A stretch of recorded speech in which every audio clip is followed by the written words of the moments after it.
need a helmet. Heard it, felt it, booting up the nail shit. Dagger, cutting up the lessons. Keep a shield on me, it's a M&P West. Boot bop, blue strip, rooftop. Big brew bowling in a city where it's too hot. Goo wide, knee deep, two sock. Mind on scripts, got script. I'm a cool doc. Hold up, this truth music. Dagger in the shield, better get used to it. New shit, new skins, new wild. Waited on God. God came in due time, zealous. For the law, I'm jealous. My God, our God, nothing you can tell is Christ. Waiting on the chariots, crazy, scary, spooky, hilarious. Life's a little different when you active in the field. Keep a dagger in the shield. Life's a little different when you active in the field. Keep a dagger in the shield. Dagger in the shield, that dagger in the shield. Dagger in the shield, that dagger in the shield. Dagger in the shield, that dagger in the shield.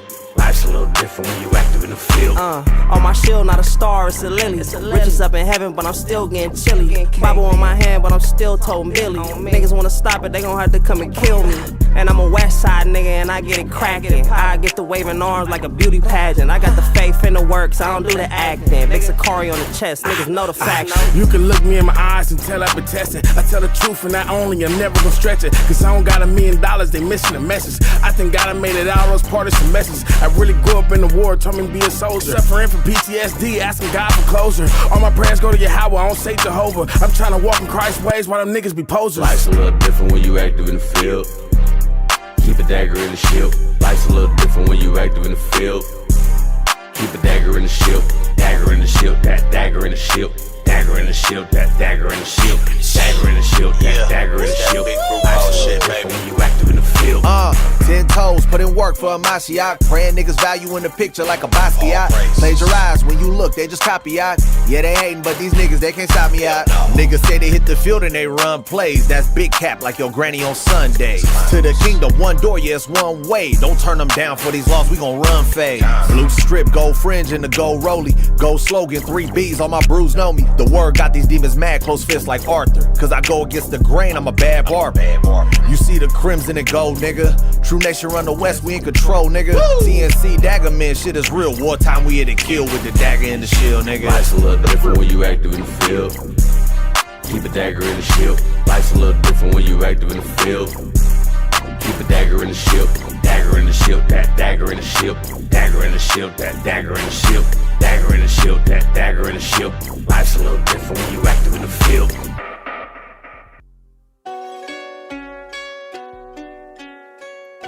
Shalom, shalom, shalom, y'all. Like, share, subscribe if you haven't already. And on the Clubhouse side, man, make sure y'all ping.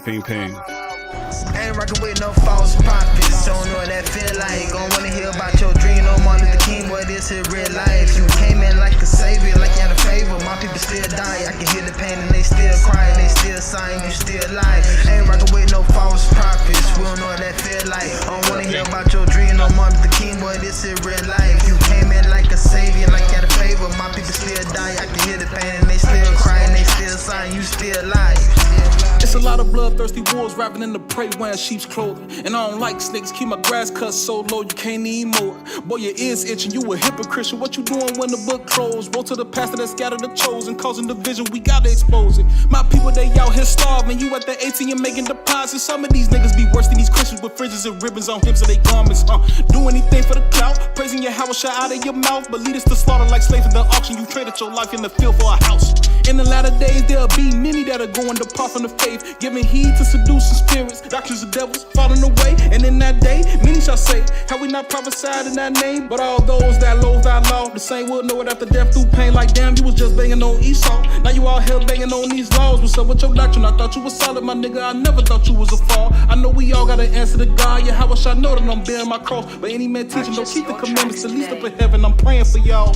False prophets, don't know what that feel like. Gon' wanna hear about your dream. No Martin Luther King, boy, this is real life. You came in like a savior, like you had a favor. My people still die. I can hear the pain and they still cry. They still sighing, you still alive. Ain't rockin' with no false.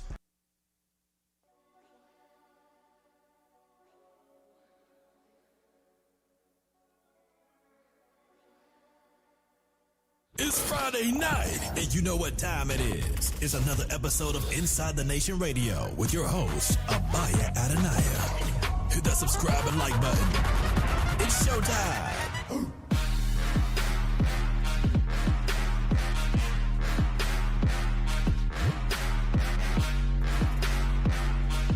Hey, shalom, shalom, shalom, shalom, shalom. Hey, so y'all see who we got with us right now, right? That's Capt Tazaryach, for those who don't know. The reason I need to introduce him like that, his face looking like that, because he thought Cross the Line Radio had all the hottest music. And he just heard what we just finished playing, and he can't take it. He don't know what's going on right now. Shalom, Capt. What's going on with you, man? Hey, shalom, Abaya. I appreciate it, man. What's going on, man? What's the other brother's name? I didn't get his name before we started. Rick Judah. I was just about to slide to my big art. Oh, okay. Hey, shalom, Rick. What's going on, brother? How you doing as well? Appreciate y'all having me on here. I'm doing all right, Shalom to everybody. Peace be with y'all. Grace and peace to the 12. Brother got on a Pacers shirt, man. I don't know what's wrong with him. He always got to do something out the way. He got a Pacers shirt on. I don't know why Rick gonna represent the Pacers today, man. Crazy. Indiana, I know, man. That's why we went to the finals. Should have won. Why did y'all lose again? Hey, Tyrese torn Achilles, man. Hey, oh, that's right. And, yeah, we did. And the Thunder's cold. Hey, man, got to pay them refs a little more. Can't be underpaying the refs. Y'all know how it go. Can't be underpaying no referees. Well, hey, Capt, man. Hey, it's been a minute since the last time you've been on here. Last time I think he was here. Yeah, I think it was either like Mike Holloway or LeBron. I think that was the last time that I was. It was Holloway, Pastor Holloway. Yeah. When you were supposed to it was supposed to be a debate with you and G-Con, LeBron Campbell, but it turned into a teaching lesson. I can't remember. You remember that? It turned into a lesson instead of a debate, and I was over here all weirded out, like, man, what? I'm like, straight face. He started bringing out his paper and pen, start taking down notes and the whole nine. Yeah, it turned into like you said, a teaching lesson. I thought it was fire. If he catch this episode, he ain't gonna like that we brought that out. But it is what it is. A fact. It's a fact. It turned into a class. What's crazy is a lot of people said that. Like it went from debate to class. You know what I mean? So and that's scout report. That's what that was. Yeah, you got to give him credit because LeBron usually he'll argue you down, but he stopped arguing and just started asking questions. Okay, well, what do you think about that? Like, it was crazy. I've never seen him do that ever before, so I gotta give him credit for that. That took some humbleness and humility or whatnot. But yeah, hey, so first and foremost, man, I need to back myself up, man. Just give all praises to the Most High God, man, just for allowing us to be here another Friday night. Hey, shout out to the Clubhouse side. Shout out to the mods on Clubhouse. Shout out to everybody in the chat. Let me see who in the chat over here. Shout out to everybody in the chat. I see a few mods. Hey, man, y'all hit that share button. Hit that share button. Let everybody know we live. I actually shared it late, so I forgot to put that up there earlier. But, everybody's slowly pulling in. But, Capt, man, I want to jump right into it because we ain't going to keep you long tonight. I know you probably got something you need to get to, but we got some things we want to talk about. And I definitely want to get your take on a lot of things that's been popping off in Israel lately. Hey, would you agree? Would both of y'all agree? Would y'all say that 2025 was different? 2025 was crazy. Yeah, I think 2025 is I call this like the reckoning year for Israel. And I don't think Israel better smarten up because 2025 showed a lot of respected persons, a lot of distrust, a lot of self-evaluation needs to go on in Israel, because it seemed like, I'm gonna tell you, if Israel is honest, Israel is beginning to put up the same wall that we say the Christian church puts up about their leadership and about their people. Man, let me. Oh, that was too loud. My bad. I had to drop a bomb. I had to turn it down a little bit though, but facts. Go ahead, you got it. Yeah, because when we talk about the Christian church, when we talk about hip hop, even look at the Diddy documentary. When you watch that Diddy documentary, you realize and you're seeing that everybody knew what Diddy was doing. Nobody said nothing, and it actually took the white man locking him up for whatever reason for him to stop. And then people still defend Diddy. People still feel like 50 Cent went too far exposing him. When you talk about the Christian church, what? Yeah, you got some people saying Like Umar Johnson said, 50 Cent went too far. But Umar Johnson is the same man that said that tried to defend R. Kelly, tried to defend Bill Cosby. And so when you transition over to the church, we saw Eddie Long say close the doors. The church defended him. We saw another pastor who, the woman, when she gave the money, she was in the wrong line, and he was like, this ain't the right line to be in. It was chastising her publicly. They defended her. And when you look at the things that's going on in the Israelite community, and when you look at the things that's going on in the Israelite community, everybody should understand now why ISUBK say we not affiliated with any other group. Any other group is any Israelite group, Christian group, whatever. But just look at what is happening. Sakari, gone. The brothers that was in there have decimated, went and done something else. You hear of other groups, like I made a big stink about that group that had a woman pretend to be a man come to their tent, come to their Feast of Tabernacles. Yeah. And then to check her out, they pull her under a tree and say, whip your rod out. and then she sends them a video of her whipping a rod out, and they circulating that around to other people to check out to see if the rod is real or not. What?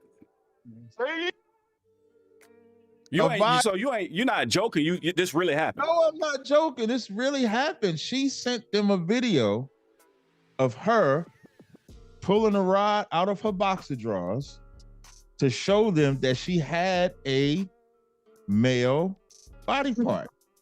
And they was passing that around. They asked me if I wanted it. I said, hell no, I don't. I am not about to be a part of the rod chain. I'm not going to do that. I'm not doing that.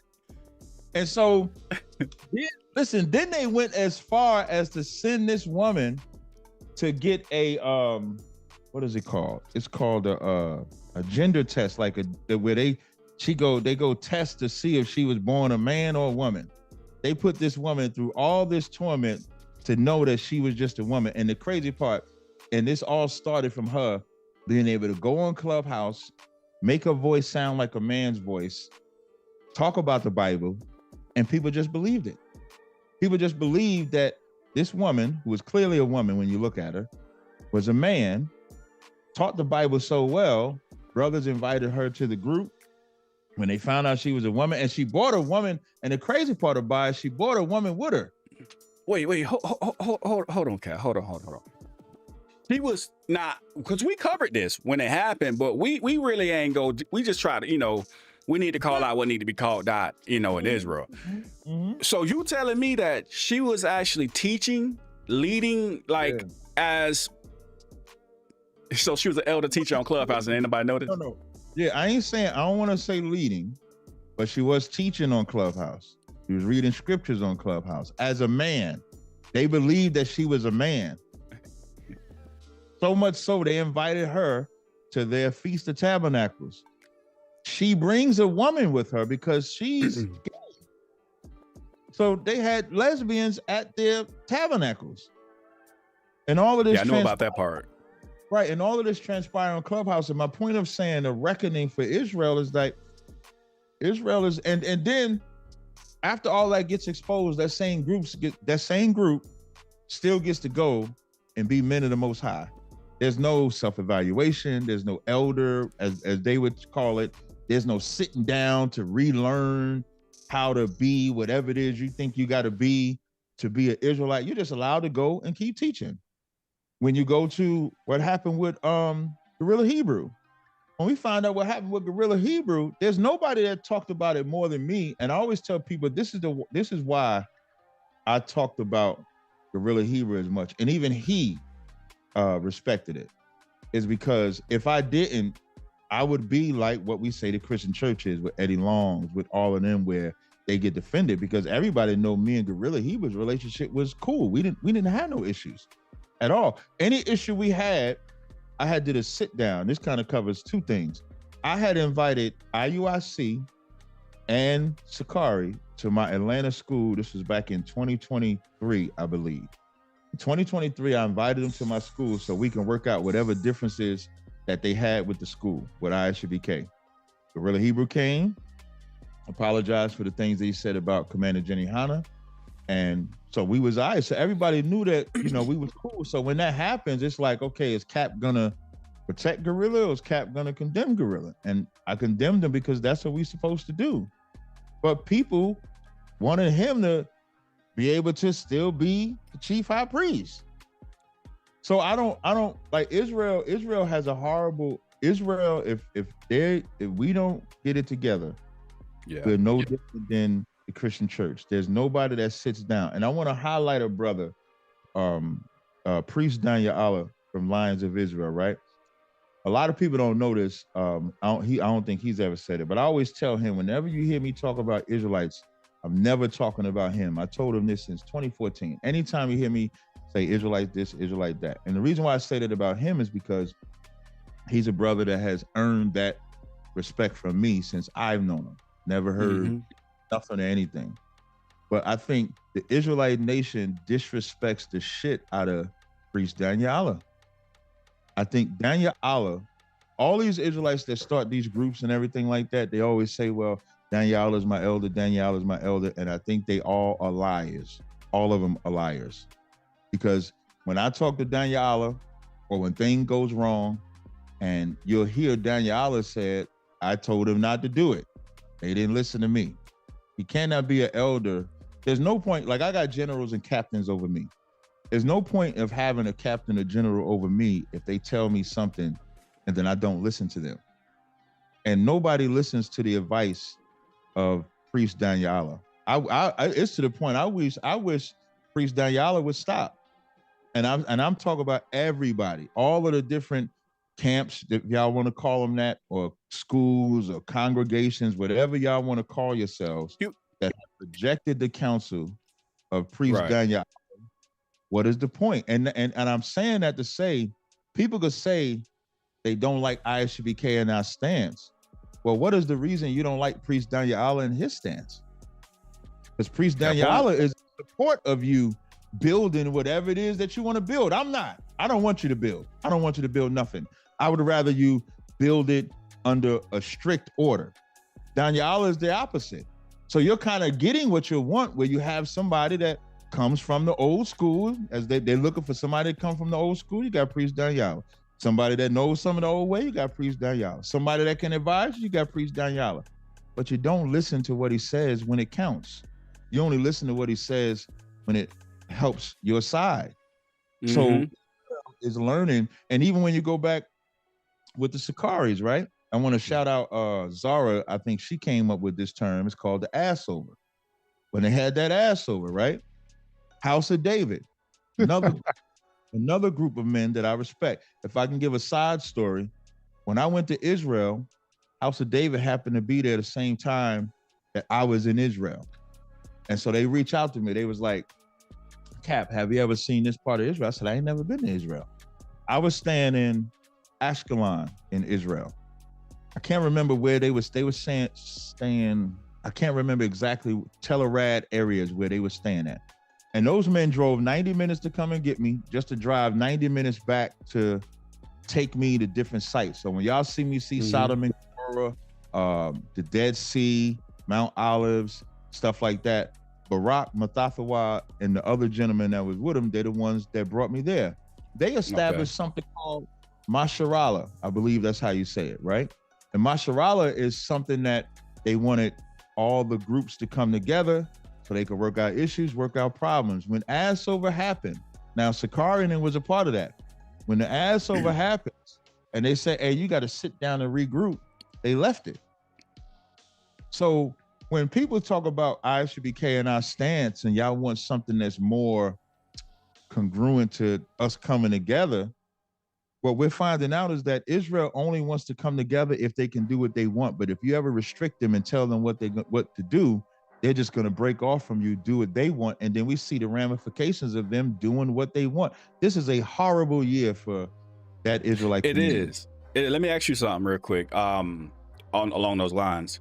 All right. And that's actually a fair point. those are extremely fair points, because we did see that. We seen, all right, you're trying to be corrected, you left and went over here. You said something earlier though. You say even Gorilla Hebrew respected when you called him out. So y'all had that conversation where he was like, I understand what you was doing, because in reality in Israel, that's Torah. We're supposed to call out what we see as wickedness or going against Torah. So he told you that, like, I respect the fact that, or y'all came to the understanding that he was respecting the fact that you was calling him out. Yeah, not in the beginning, of course, but this was like, when did I get asked by vocab? So this was like, what's this, December? So this might have been like October or November, as we was exchanging text messages when vocab asked me about that whole would I debate the Genesis cats. Gorilla had hit me up and told me that they had contacted him too. So as we're conversing over that, that's when I said to him directly, I said I had to do that. And, he responded and understood it. So it wasn't an oral conversation. It was a text conversation. Text message. Okay. Yeah, okay. Now I can see that. You said because you're making a point about how people, now I made a Facebook post. I forgot what post it was exactly. It may have been the flyer I made. I can't remember what it was exactly. No, I actually think it was before that. But you were referenced, and that was a particular brother. He does follow the platform, been a good brother, that I know, that supports a lot. But hey, look, Cap, it might be an understatement to say you his least favorite person. You know what I mean? And one of the reasons you are his least favorite person, I'm just gonna say ISUPK are his least favorite people, is because of that statement when you say, well, we're not a part of any other, we're not affiliated, right? And the statement that's been made by, if you're not with ISUPK, you're not in the truth, right? Or if you're not with us, what is that truth like you're talking about? Because I think, I'm gonna tell you, and I think we've already talked about it already, about my thoughts and my outlook on it. But I'm gonna tell you that I don't think a lot of people look at it from different angles. So what is that truth? And maybe you can help brothers to understand what you saying truly when you say that, or ISPK say that. Gotcha. I think if you take this year, who's gonna say that they're affiliated with Sakari? Nobody. For those that take the position of salvation is only for Israel, I'm gonna take that position now with Genesis. Genesis has changed their position. So when we say, if you're not in ISUBK, you're not in the truth. If you just take this year, a lot of truth have changed for Israelites that at one time had a different form of truth to now having another form of truth. And so then it begs the question, how long did they have this truth? Which truth was their truth? Will this truth change? That's with anybody. I'm just using them as an example because they're current. So for us, we have not changed the truth. Salvation is for Israel, the kingdom of heaven, whatever the subjects you want to talk about it. That's one side of it. Another side is the origin of why we started saying that. And I always bring this out when GMS, another group that people call elders, who openly teach that in the kingdom of heaven, if they grape your daughter, I got shekels for you. Yeah. If I grape your daughter, here's 40 shekels. I just graped your daughter against the will. Here's shekels for you. And people are called them elders. That's how the term "we are not affiliated with no other group" started, because of them teaching that, getting into an argument with these white women on camera and telling them white women when they get in the kingdom, they're going to grape them in the kingdom. And when we saw that video, people started coming to us asking us, y'all teach that? Y'all teach that?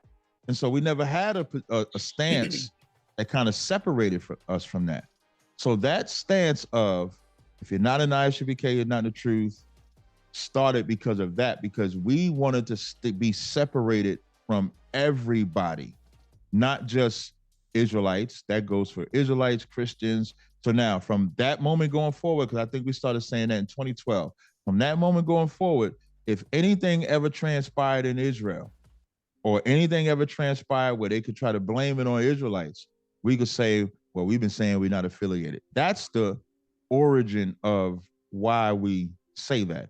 Now, of course, when people hear that, They get in their feelings. But you made a point that I don't want to steal from you. But you made a point, so I want to give you credit for making the point. What ISBK says about Israelites is what Israelites say about everybody else that's not following their belief. They'll say Christians not gonna make it, Muslims not gonna make it, these people not gonna make it.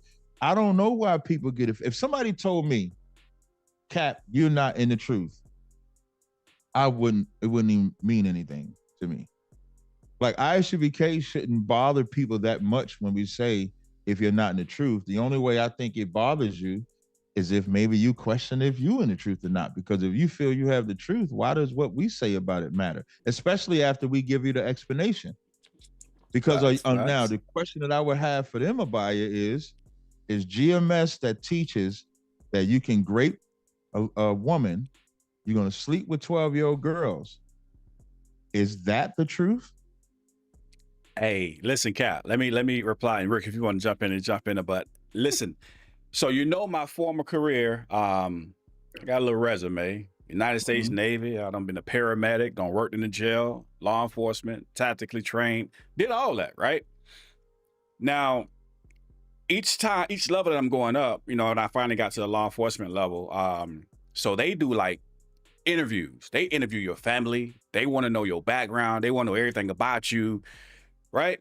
And so at the time I had on my Facebook page from Jerusalem, right? I'm from Jerusalem. And okay, so they started researching why I got from Jerusalem. And I thought you said you was from South Florida, right? Nah, but you saying you from Jerusalem. So when they looked into it, so like I said, they interview your family. Now check this out. While interviewing my family, my mom called me and she was a little upset about some of the questions they were asking her, right? And some of those questions were about children, if you get where I'm going, right? Right. Has he ever been like this way with children? And I was mind blown. And so when I did my first, on my way to the end of the hiring phase, it's a long hiring phase, background, no exaggeration, my background packet was this thick, right? It was this thick. When they asked me to come back in, man, things seemed like it was this thick, right? I'm like, where y'all got this from? But what they did was start researching Israelites.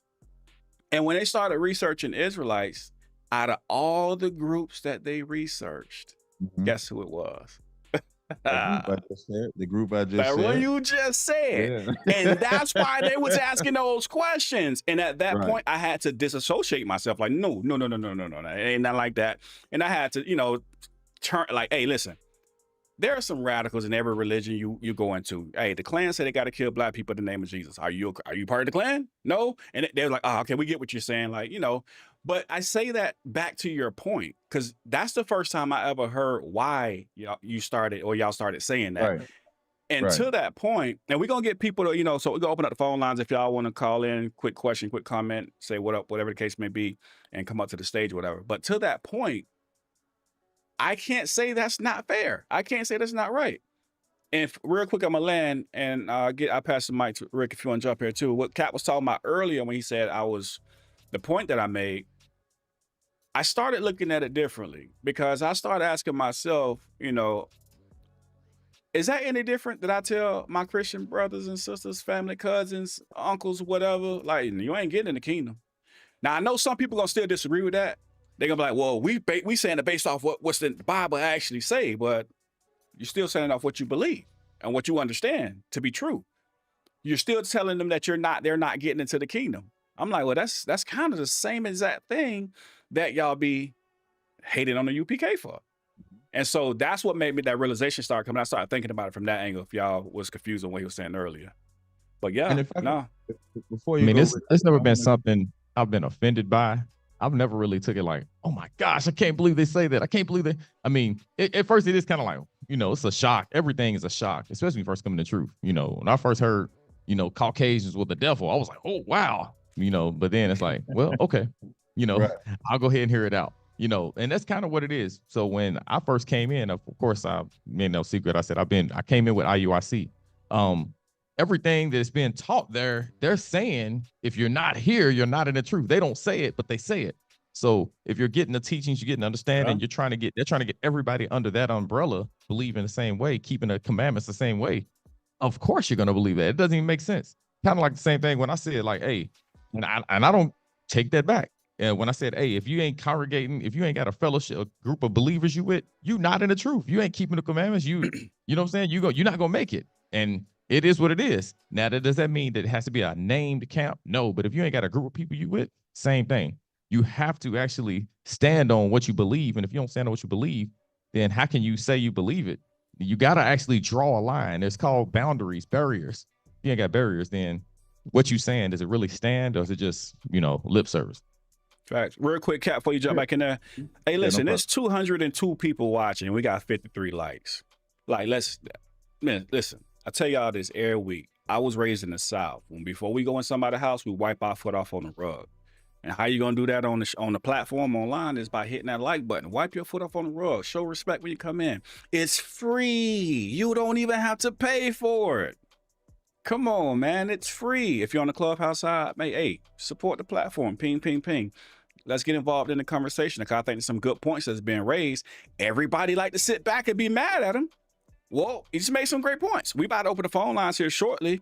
I would love to hear somebody address those points again, because that's my first time hearing the history behind why it's being said. But go ahead, Cap, you got it. Well, and I wanted to clear up something else. Brother, one of the brothers in our school was debating some off-brand Sakari group that changed their name, and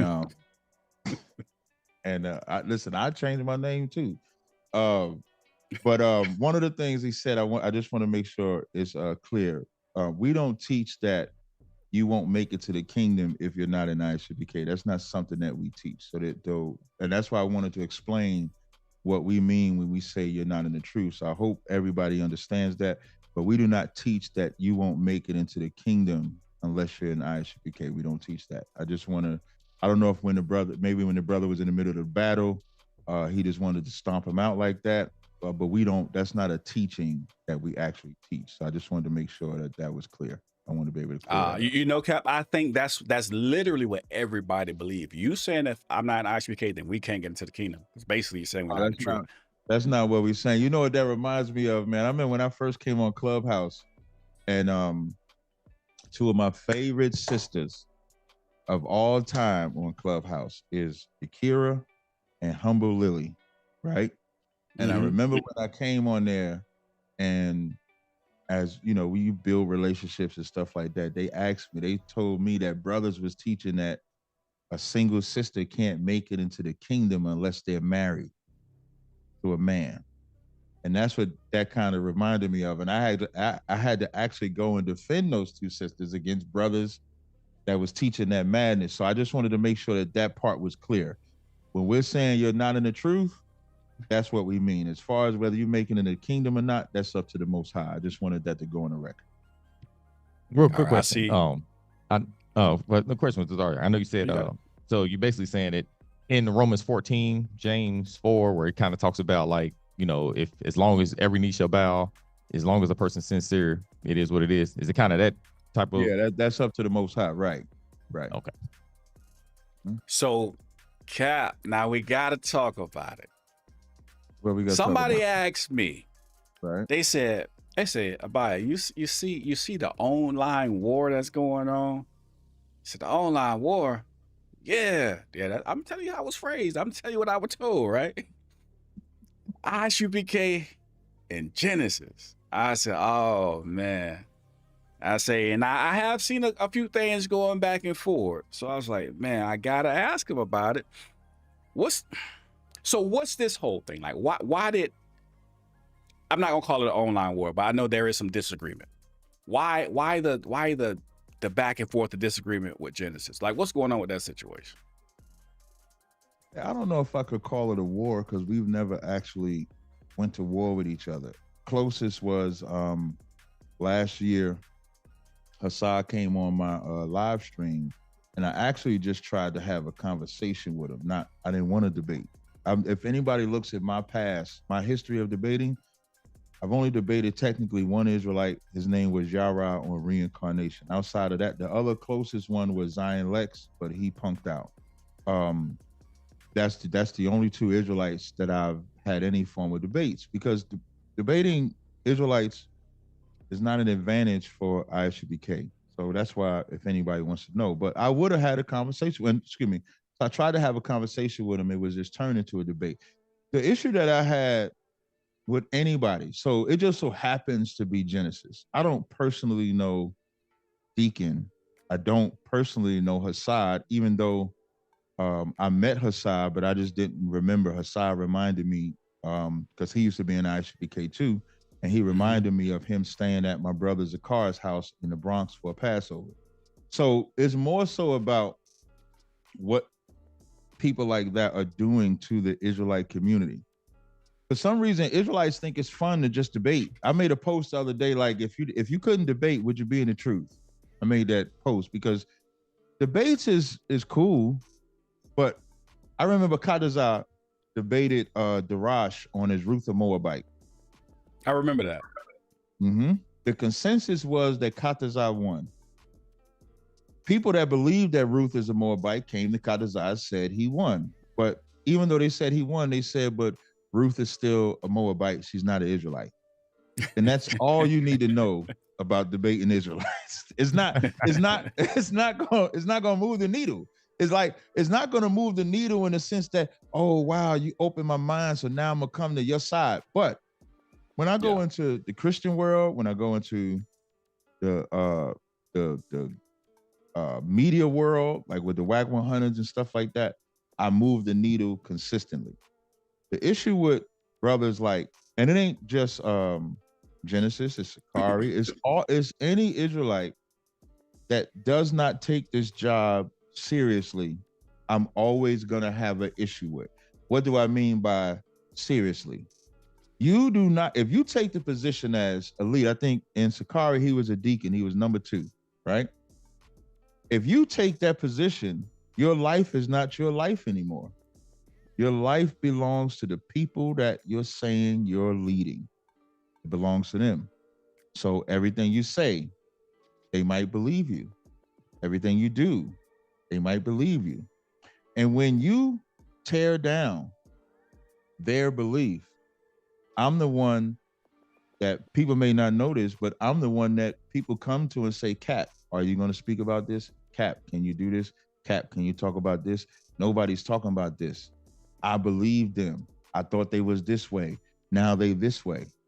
And it just presents confusion. And I hate that, because what I see forming with all these different groups is what we talk about. You know how many different denominations of the Christian church? That's what you're about to have in the Israelite community. In the Israelite community, how you got Baptist, Methodist, Episcopalian, this one, that one, this one, that one, this one. You know how many Israelite groups? They about to run out of alphabet acronyms. They're going to be using hieroglyphics. They're going to be using the Lashawan Kodash pictographs to describe their Hebrew Israelite group. So I personally hate that. And when I see that you don't have integrity, if I can talk about Christians all day and their lack of integrity, I'm going to talk about you and your lack of integrity. And the minute you say, so like, for example, when they first broke off from Guerrilla Hebrew, I questioned their brotherhood. They asked me to do a debate. That's all I needed to know about everything about them. How, if I'm questioning your brotherhood and the answer is to have a debate if we're in the New Testament or not, why ain't you correcting me on being wrong about my brotherhood? Excuse me, about your brotherhood. If you got brotherhood, beat me on what I'm talking to you about. Don't talk to me about something I'm not talking to you about. So the debate is to distract that you don't have brotherhood. So when you fast forward to now, here's what's diabolical. They can teach whatever they want. I don't care what they teach, personally. But what's diabolical is they had the most hated white man in all Israel contact me. Do y'all know how they came out with all nations can be saved? I came out with it. What I mean by I came out with it, not that they might not have been telling people in small circles that this is what they teaching, but nobody knew that that's what they was teaching on a grand scale. And then one day Vocab calls me and says, they want to debate you on can Gentiles be saved? I said, who? He said, Deacon and Hassad. I said, now, vocab, you know you the devil. I said, are you you trolling me? You trying to, this is what I said to him on the phone. I said, this can't be serious. Like if I could find a text message. When I go through the text message, I'm texting him like I didn't believe him when he said that.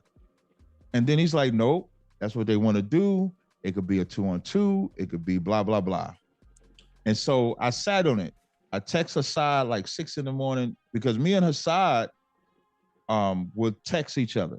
Like we had a text, like even if we didn't talk, we would text each other. So before I said anything publicly, I texted him. I said, hey man, you have vocab ask me for a debate? Because I'm saying to myself, if they wanted to debate, why would you have the most hated white man ask me to debate you? Like I still to this day don't understand what was the logic of having Vocab Malone call me. And so I went to bed early because I get up about 5-something in the morning to go to the gym. So I went to bed early. When I wake up the next morning, I still hadn't said nothing publicly. I get a text message from Gorilla Hebrew telling me, yeah, they teaching Gentile salvation. And so he texted me that like 11-something that night. Wait, Cap, before you go forward, is that what you meant when you said, it's, because I see you made a post, it's bad when me and Gorilla texting? That's what. Yeah. Okay. Yes, that's why I made that post. It's bad when me and Gorilla is in agreement because me and that nigga, we ain't agreed since the whole, the things that he was doing. We haven't agreed. Brutiness. Yeah, there you go. So I'm still confused. So I'm thinking he just knows that. I'm not thinking that anything else other than that. And so he tells me, yeah, Vocab asked me if I would debate them. And so now I'm saying to myself, okay, so Gorilla Hebrew has left at that juncture. Gorilla Hebrew has left the Israelite community, his own words. He left the Israelite community. He said, because we're hypocrites, we're XYZ like that. And yet they had Vocab Malone ask him if he would debate. So it's okay for him to have done what he done. Now we're just going to debate about, can salvation be for Israel? And it just disgusted me even further. So now, not only do you got this white man asking me for a debate, but your integrity is that low that for a debate, you'll even debate Gorilla Hebrew if it'll bring you numbers. So that tells me they don't have a desire for the truth of the Most High, because there's better ways to do it. I would have respected it more if Deacon or Hassad would have just if they would have contacted me and said that, I probably wouldn't even said nothing.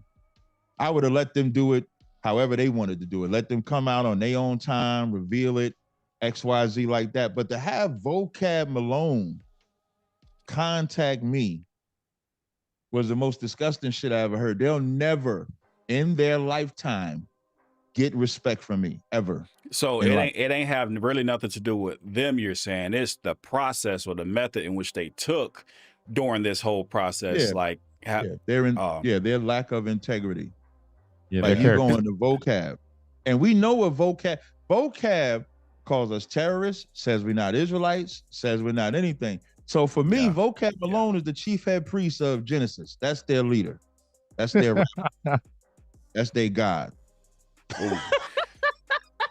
Whoa, I'm not going to even touch that. Man, listen, if Genesis, y'all watching, I'm open the phone line. So y'all can touch. I'm not touching. All right. I can see your angles. Here's what I'm seeing right now. Everything that people have been talking about, even when we was just talking about, hey, ISUPK, the home of the truth, you're not in truth, you're not here. People believing that ISUPK saying you can't get into the kingdom. Even this situation, to me, there has been a logical response. I mean, I can understand. You know what I mean?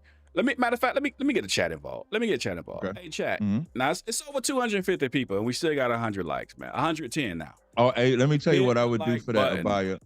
For the likes, what I do is on YouTube, I create a poll, and I say, "Have you thumbed up the video?" And people want to answer the poll, and sometimes that gets them to like the video. And then what I also do periodically, I sympathize with them. I say, listen, man, when I hop on the channels, I don't like the videos either. Let's all just do it together. Let's just go ahead and double tap that screen. So if you're on Inside the Nation Radio right now, it don't cost much to just double tap the screen on the phone. And as you put the video, it increases the algorithm so that the video could go into more spaces. So make sure you come. Facts. Hey, you know what's sad though? We had to give a whole speech and create polls just to get a like, and it don't cost you nothing. It don't cost us nothing to support each other. But come on, man. Hey, so chat, let me get y'all involved. Listen, I want y'all to drop a 1 in the comment section, whether you agree or disagree. And if you disagree, it's fair. All right, you could agree or disagree. But drop a 1 if what you just heard, those are logical responses. Drop a 2 if you think they're not. But I'll drop a 1. I mean, because I think it's very logical. Drop a 1. It made sense, right? It made sense. And you know, I let brothers speak for themselves. I do have something else I want to ask you concerning that. All I'm saying is ones. All I'm saying is one so far. And again, it comes down to, I think this is what brothers got to start communicating with each other more. A simple question. Hey, Capt, what you mean by not the truth? Are we not getting the kingdom? Nah, that ain't what we saying. What we saying is, you know what I'm saying? A lot of you jokers do this, so we just not associated. And here's our history behind it. And we never said, it's just simple communication, right? And again, how many of us have told our Christian brothers and sisters, uncles and aunties that you ain't getting in the kingdom if you ain't over here doing what I'm doing? It's the same concept, right? Hey, you really know the term they say about it? They say you the 2/3. That's the equivalent of what we say. Y'all the 2/3. The Christians the 2/3. You know what that when you call somebody a 2/3, you're saying they gonna die. We're not saying you're gonna die. When they call you a 2/3, they saying you're gonna die. So right. People get out their feelings about it. And if I could talk about Priest Daniel Allah again, the relationship I have, you know, shout out to Priest. That's definitely. He goes to the gym that I go to because of our relationship. And him and I have these conversations often. And that's why I just wanted to resonate with everybody. If you're not listening to Priest Daniel Allah, you can never complain about ISUBK's stance.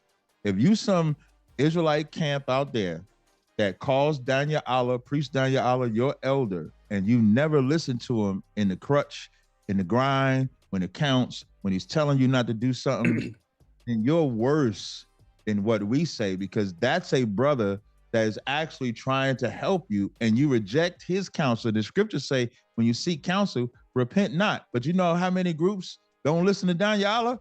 All of them. That's facts. And Daniel Allah, that's an elder who definitely gives you some wise counsel. I've had conversations with Daniel Allah priest, and he's told me that, you know, hey, Raya, I didn't say that. You know what I mean? He clears it up. I said this, they don't listen, you know? So I know what you're saying is actually true. Sound like you so saying they the 2/3. Listen. hey, Rick, That's all I get out of it. Rick gonna say it. Hey, I'm telling you, look, most Negroes don't listen. They don't want to listen. They don't want to follow. Everybody just want an excuse to do what they want to do. That's why the vast majority of people don't even leave Christianity, which is the gay gospel. They stay in it. But as far as people in the so-called in the truth, like most people in the truth, like it's Christianity now, just dressed up in fringes and the beard and the border of blue. That's all it is. He said the gay gospel. Hey, I can't even debate you though. Yeah, I can't even debate you on that. Let me ask you something else concerning this before we move forward, Cal. Well, we've been live for about almost an hour now. Right. I saw a video, and I can't remember everything that was said, but I know you seemed pretty upset in that video in reference to Genesis, and you was like, you know, I hope you're destroyed and this and that. Woo, where that came from? Now I got a follow-up question because I thought about something I want to ask you. I want to ask a follow-up question to that. I meant every word of it. I prayed to the Most High that Genesis falls and just burns to the fucking ground. Excuse my language. They're a detriment to like group, and this ain't just Genesis is just a name. It could be anybody. And the reason why I say that is because all of the people that trusted the very words, every word that came out of that mouth. Imagine how many Israelites. That's what I'm speaking for. I'm not speaking for me. I don't listen to them. I'm not taught by them. I gain nothing if they get 1 million followers or they get 1. I gain nothing from it. So I'm not even speaking from my opinion. I'm not speaking from how I feel. But imagine all of the people that learned from them for years. And as they learned from them during that time, that's the truth. This is unbeatable. This is unbreakable. This is everything. And then now they teach the total opposite of what they was doing. And what are those people supposed to do with that? How do those people recover? How do those people now gauge what's true and what's false? So I'm speaking for them. I am tired of the people getting misled. I'm tired of the people constantly having to go through a fallen hero, a fallen soldier, a fallen priest, a fallen general, a fallen captain, a fallen whatever you want to call it. Haven't we had that enough? How long do the sheep get abused?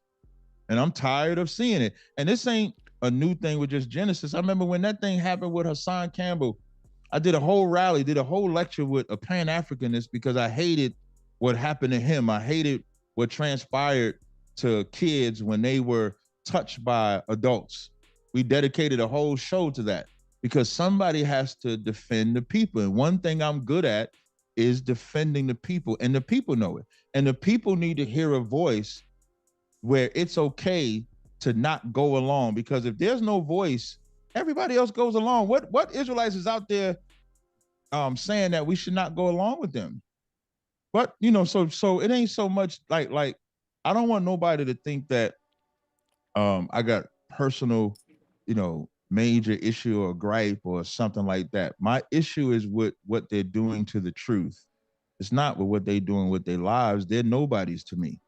But what they're doing with the truth and how they're misleading people.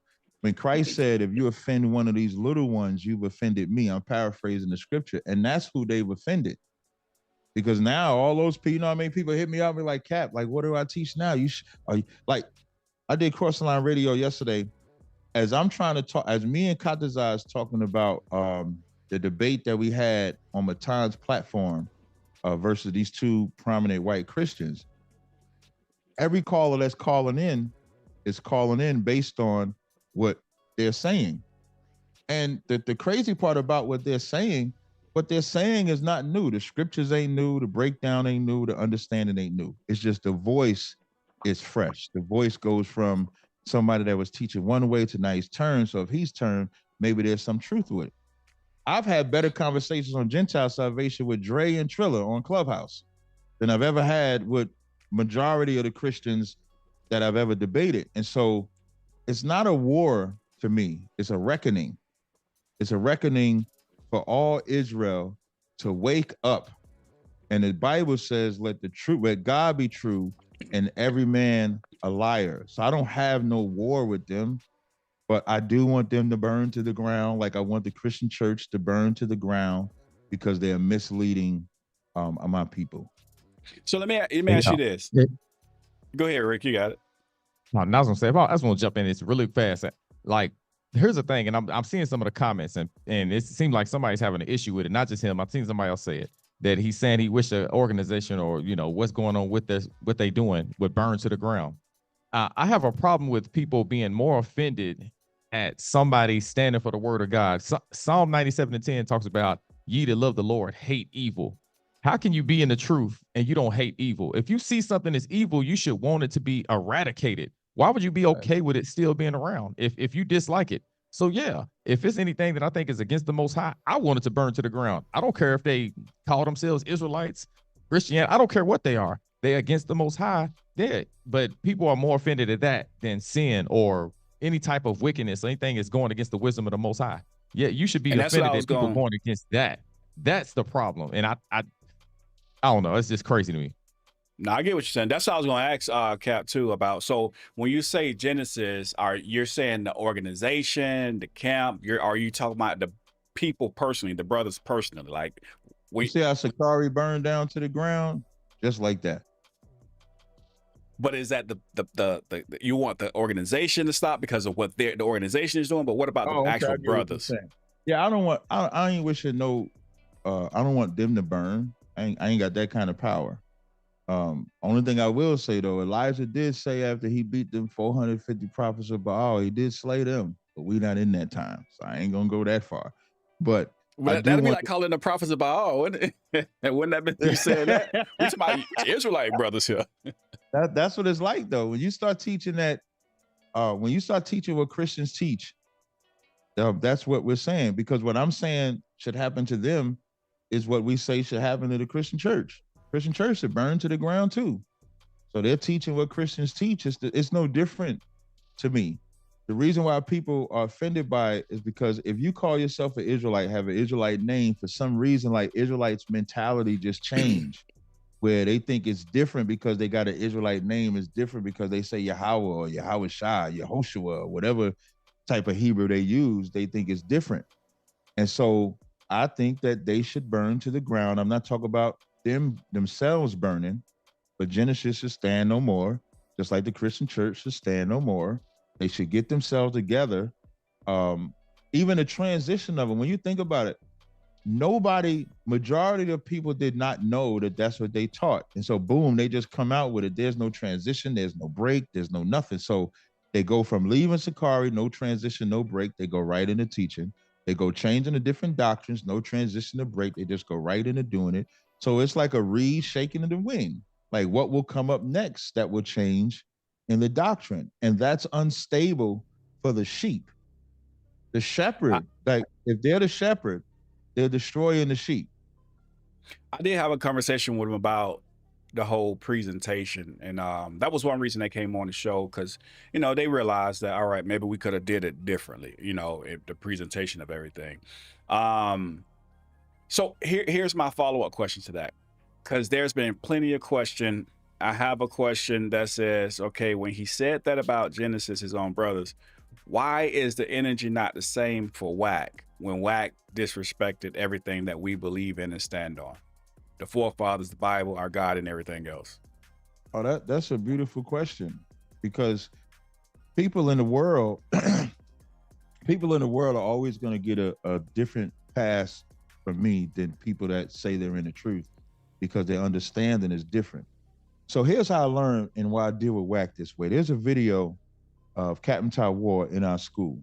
In the video with Captain Tazaryach in our school, we at camp, and the brother the young brother, he's yelling at Captain Tazaryach, man, I'll shoot everybody. And Captain Tazaryach's like, nah, you ain't gonna shoot nobody, you're gonna be a brother. And the brother looks at our 12 tribe sign and he says, I'll shoot everybody on this sign from Judah all the way down to the Mexicans. And Captain Tazaryach and him is blazing at each other for about 30 minutes. After 30 minutes, the brother comes onto the side of the table and he's crying and he's hugging Captain Tazaryach. And he really was just a brother that was hurt. And so the anger that you hear out of him is just aggression. Nobody gave him the compassion. So now, how does that relate to Wack and anybody else in the world? When it comes to Wack 100, when me and Wack 100 first got together and linked up, I remember, and here's something else. This is a Clubhouse thing right here.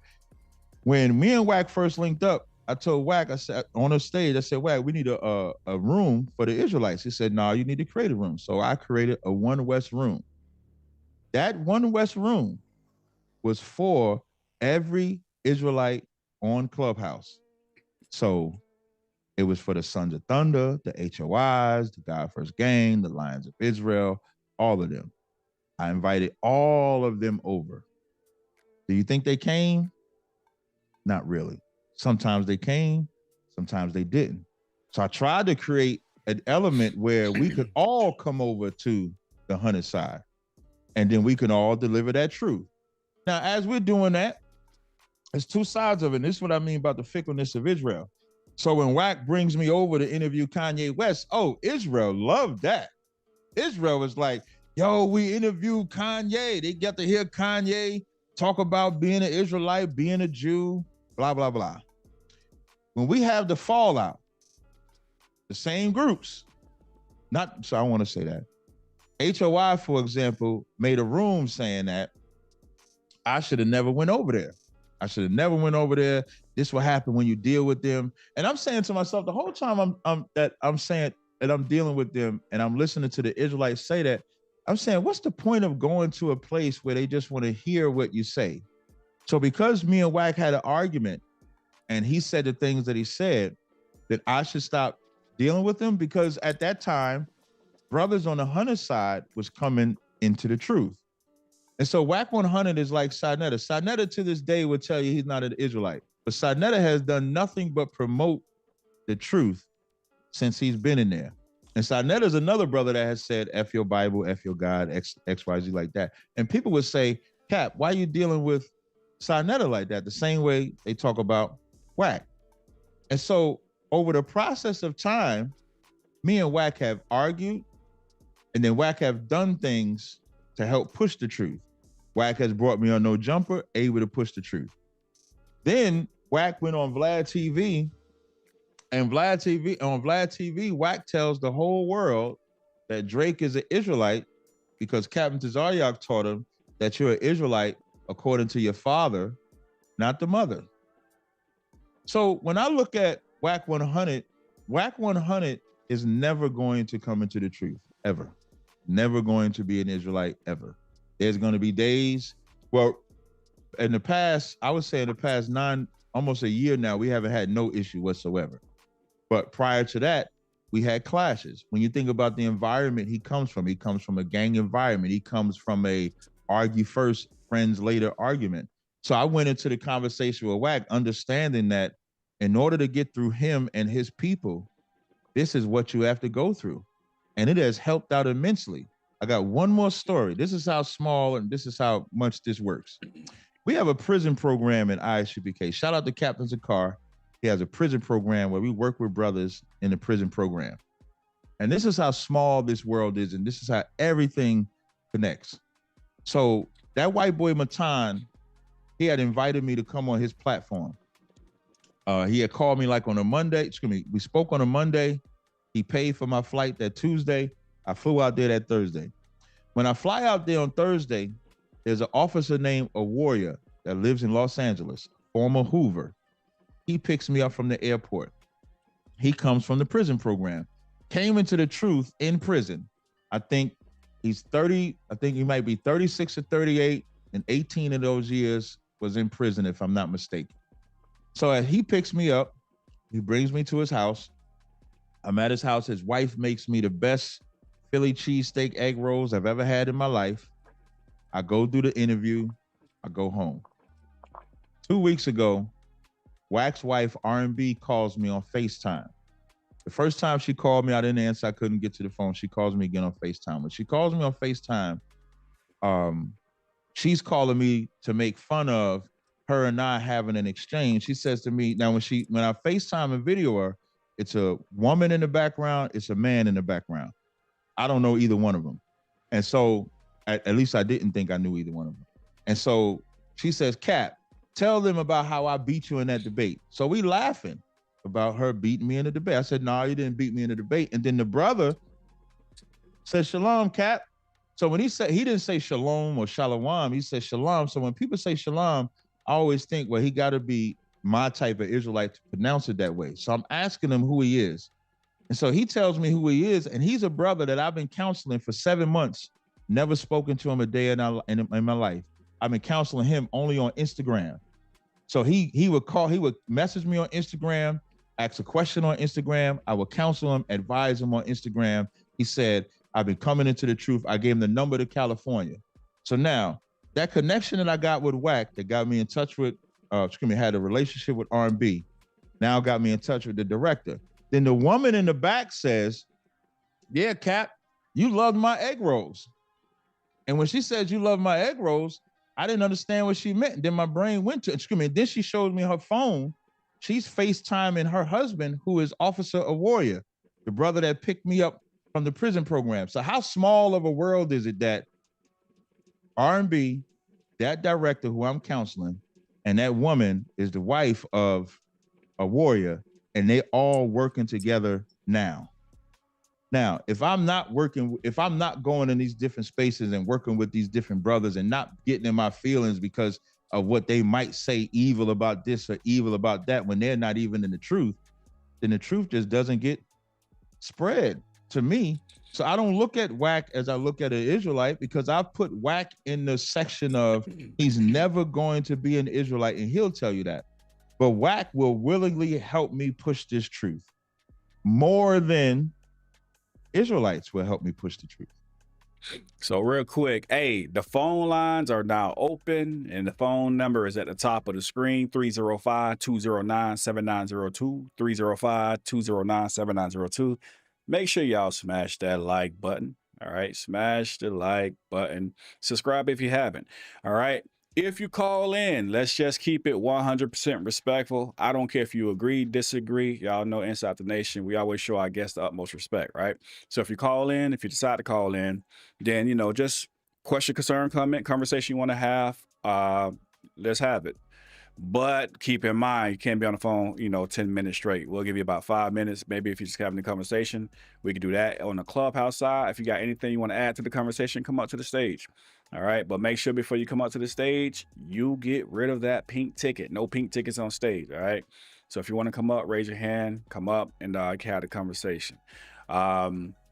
If you have been addressed tonight, I would love for you to call in. Y'all know how I do it. I love for brothers to speak for themselves. All right. Let me ask you this. I kind of know what you think about the Gentile salvation topic. I don't know if I even have to ask that question. I think everybody should know what you feel about it as well. Let's talk about the Cornelius as an Edomite topic. Because there's some, let me get the call real quick.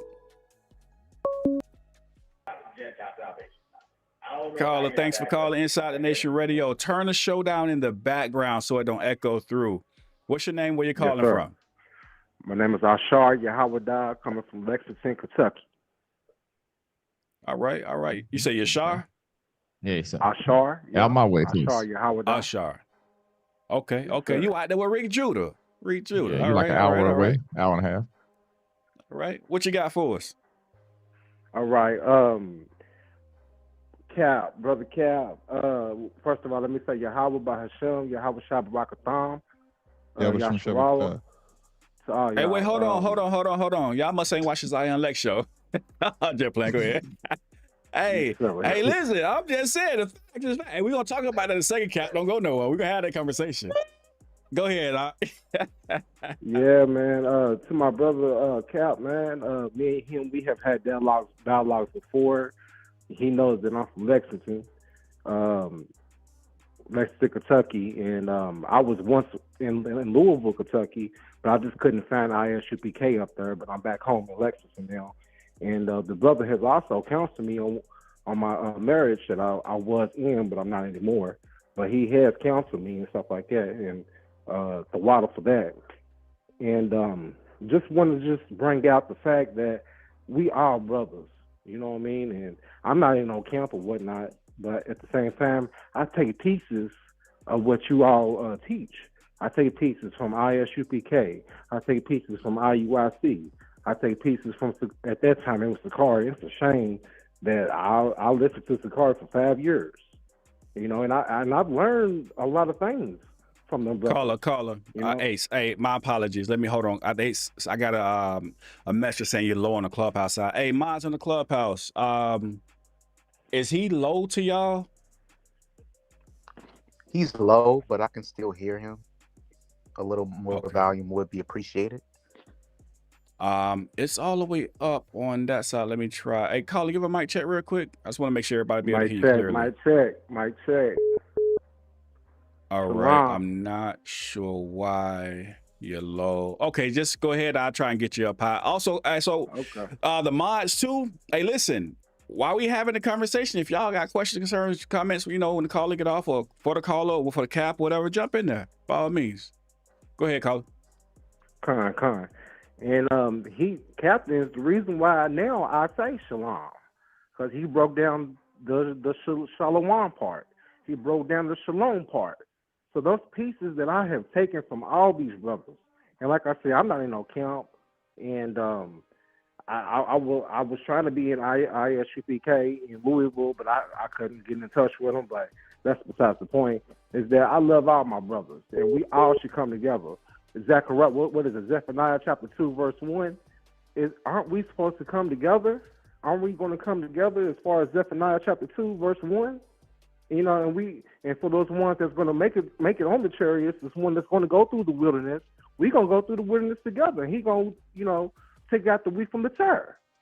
You know what I mean? And I know that we are going to have some disagreements. The scripture says, while on this earth right now, we will have disagreements. We are not going to agree right now.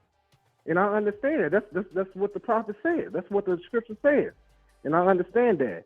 But there's going to come a time in a point that we are going to stick together. We're going to have one name for the Most High. He said he's going to give us one name. We don't even know the correct name. I call him Yahweh. You know what I'm saying? But who knows when that time comes when he give us his new name. We're going to have new bodies. We're going to have new names. Nobody has, I can't say that everybody has the truth right now. You know what I'm saying? I can say that we all striving for, I'm sorry. So No, I was just agreeing with you. Go ahead. You got a question though you getting to or a comment? Just want to go ahead and. Well, he really did answer the question about Deacon. You know what I'm saying? Because when I first heard it, I was like, wow, I can't believe this brother would say that. But he clarified that he wasn't talking about the brother per se. He was talking about that organization. And true enough, I believe that the Gentiles, if you want to say the Gentiles' salvation is making it to the kingdom, they will make it into the kingdom, but they're going to be servants and handmaids. I believe that, but I wouldn't say that that's salvation like is the same level as the Israelites. So I just want to make that comment right there. That's all. All right. Hey, we'll appreciate it. Capt, you want to respond to him or? No, I don't think I got nothing that I need to respond. He said he was clear. You know, I answered his question about Deacon, his concern. So I don't think I had no response to what he said. All right. Ashar, we appreciate you calling in, King. And I love you, Captain, man. Thank you. The water love you too, man. Enough for me. Hey, Most High in Christ. All right, shalom. Shalom. Shalom. And we're going to talk about that language because I got to get your response on that language. So let's talk about that real quick for the next caller come in. Oh, never mind. Hey, I'm trying to get to it. Hey, shalom, caller. What's your name? Where you calling from? Hey, how you doing, brother? Shalom. My name is James. I'm calling from Columbus, Ohio. James, how you doing? What you got for us? Okay, this is what I have. First of all, I was a member of ICUPK before they became ISUPK. I was a member from 1989 to 1997. I used to attend the classes, right? So here's my question.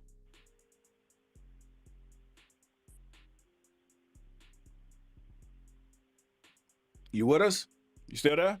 Yeah, I'm sorry. Your video started going. Let me pause it. Okay. So, yeah, my question is for Tazaryach, and it's for all the brothers in all the camps. What I see out of all of your doctrines that I had to learn for myself is that Revelations 20 has never been explained with any truth or with any detail.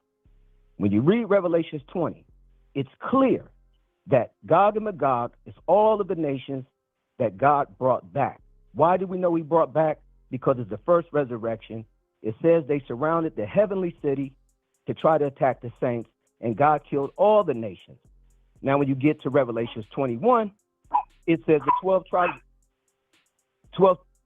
tribes of Israel are the only ones that's going to the 12 gates to enter New Jerusalem. In fact, John said he saw the city being poured out from God. The city is made out of gold that's better than any gold that ever existed on earth, and no man is allowed to touch it. Just like when you go back to Numbers, when God told us to build the altars, he said, no man better touch one stone with any tools created by man, or I'm going to kill you. So we do not have fleshly servants building New Jerusalem, first of all. Therefore, if no flesh is going to enter New Jerusalem because it'll be defiled, how are we going to have white servants? Esau is going to be destroyed. He's never going to go nowhere near the kingdom. I'm telling you that right now. Second of all, Jesus already told the Pharisees who said, whose husband is going to belong to this wife if she had 7? Jesus said, no flesh and blood enters the kingdom of heaven. So no genitals. All of us will be the sons of God, as that's one gender without a physical body, but a spiritual body. So we're not having sex with nobody. I don't care if it's a Great Millstone saying a 12-year-old, which I think is disgusting, or even if she's a 20-year-old. In New Jerusalem, we're not having sex no more. As far as the reincarnation, Corinthians 1:15 shoots that down. Death is destroyed. Hey, I'm gonna put you on the clock. I'm gonna give you 60 more seconds. Go ahead and lay your plane, and I'm give you another minute. Go ahead. Okay, so here's the 60 seconds. I just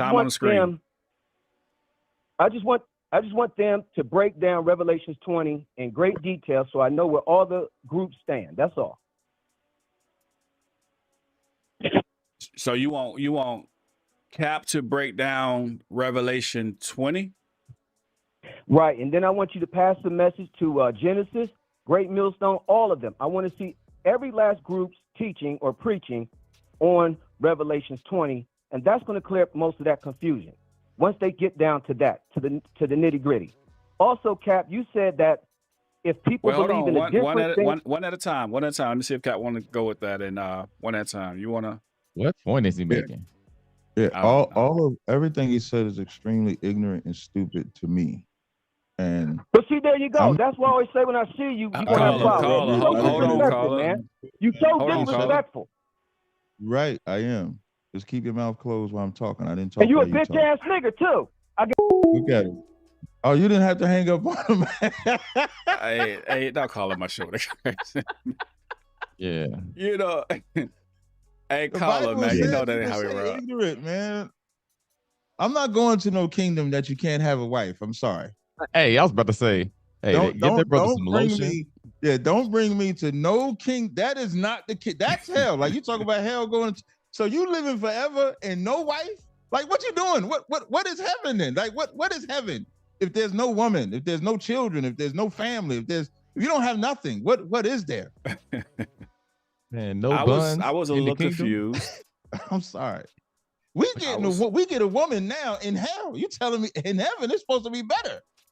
Yeah. I was only this much confused. Not reproducing children no more. I don't know.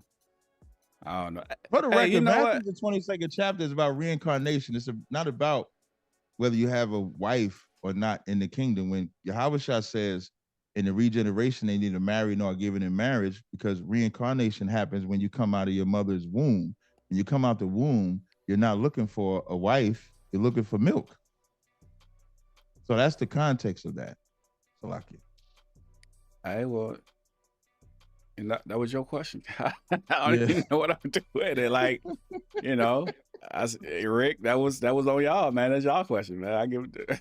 But he covered what I was thinking. I was like, shit, you crazy as hell. You can go somewhere and ain't get no ass. Fuck that. I'm not going to that. Listen, when I tell you I don't want to go to that kingdom. I'm not going to no kingdom. That's extremely gay to teach that you're not having a wife in the kingdom. Sorry. Yeah. Why hey, listen, y'all don't get me canceled tonight. Not tonight. I want to come back next week. Y'all, they trying to get me canceled. Hey, there's a comment on the screen that says, "Now, Captain, the Bible don't speak on reincarnation. That's the problem I have with you. It speaks on resurrection." So the easiest example is when Christ said John was Elijah. It don't get no more reincarnation than that. Christ said John was Elijah. We know that John was born from Zechariah and Elizabeth having sexual intercourse to produce John, who was Elijah.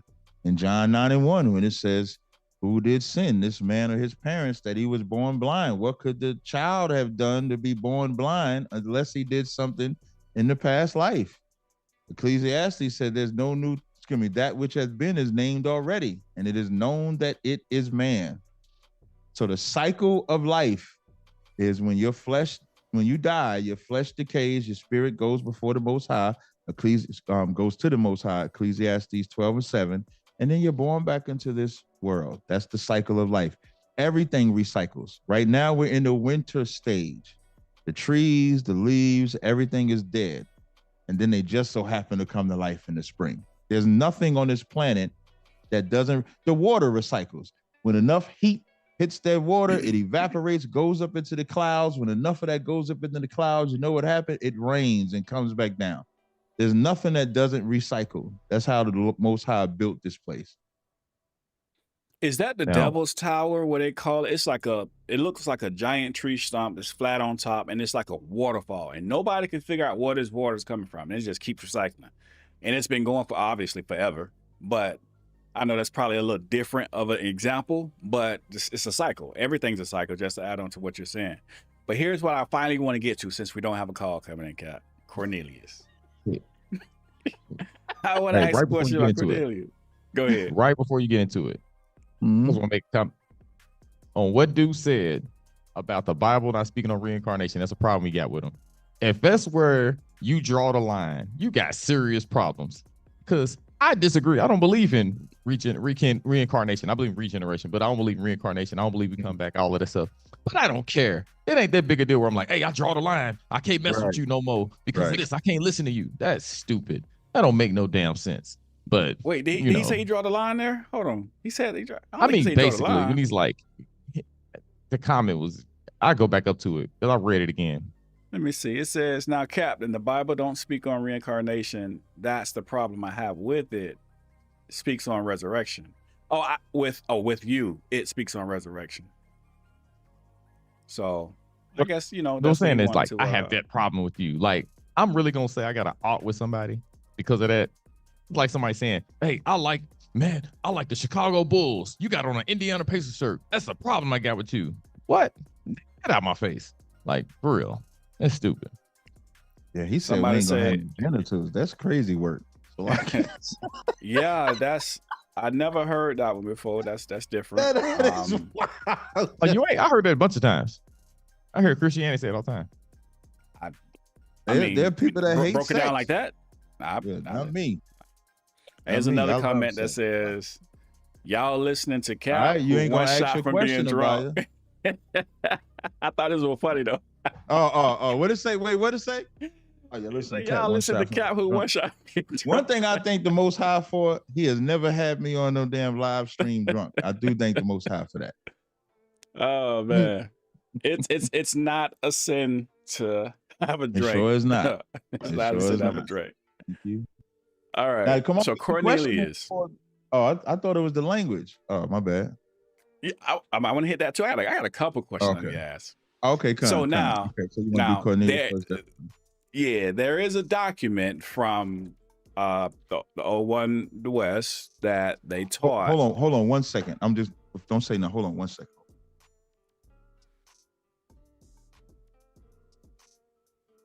Cat running, y'all. I'm just playing around. Nah, I'm just really trying to figure out this. No, never mind. I don't know. And then it's we got you, didn't it, Ray? Oh no, he back. Yeah, I'm back. I'm back. I just had to grab something real fast.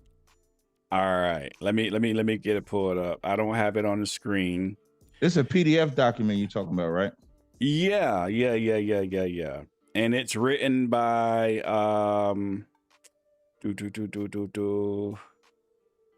written by Arya, Equib, and Masha. What is it called? It is called. I guess it's called Change of World. It's not called Outline of World History. I see Change of World. Okay, Change of World. Okay. And it says these tribes make up the nation of Israel. Change of World. These tribes make up the nation of Israel. Now it could be that because it's kind of cut off of me, so you could be right by that. But there's, I'm gonna read what it says on page. I think it's page 8. Let me go to it. Is that page 8?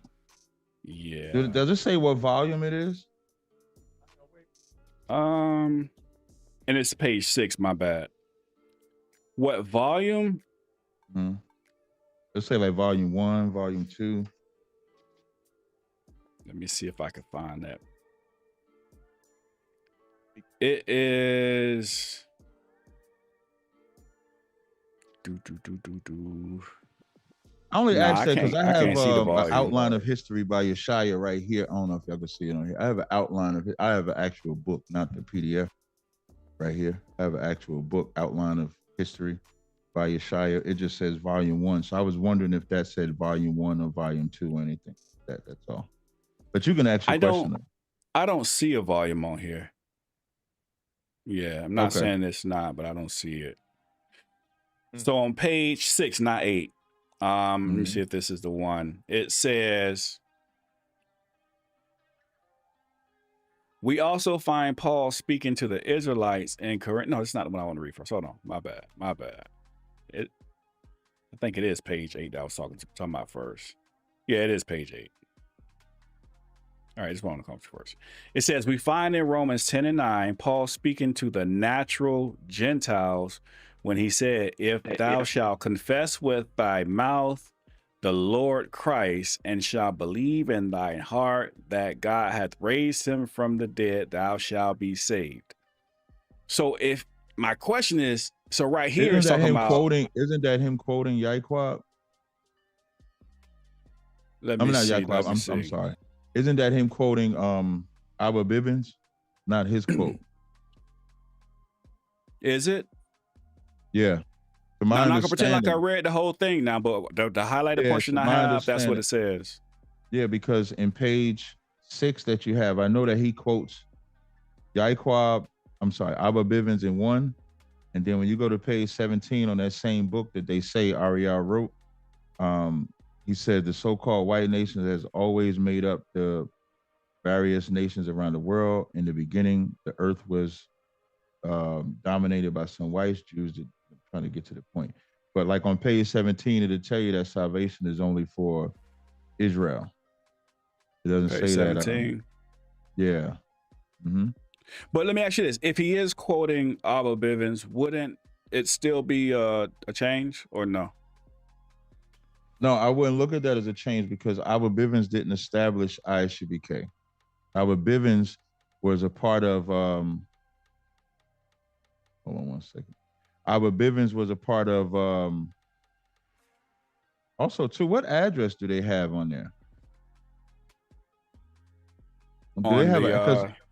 Because on the front of that, it says the address was 1 West 125th Street. And what's interesting about that is the school wasn't established when that book was written. But Abba Bivens didn't establish ISUBK. Abba Bivens, Yaquab, and I believe it was Abba Bivens, Yaquab, Ariel, and Mashah were brothers that left the commandment keepers. So Abba Bivens didn't get a chance to establish ISUBK. So you can't count. And unfortunately, he was unalived by Muslims. And so he didn't establish ISUBK. He was just one of the men that left with them from the commandment keepers. So no, I wouldn't call that a change. So it says written by Mashah, Ariel, and Yaquab, like you just says, written by them. You say they're quoting. Now there's also let me play this. And just so you know, by the book he's quoting from is Marks of a Lost Race that they say is written by Abba Bivens, but the address stamp on there says 1 West 125th Street, but Abba Bivens had passed away before that school was established.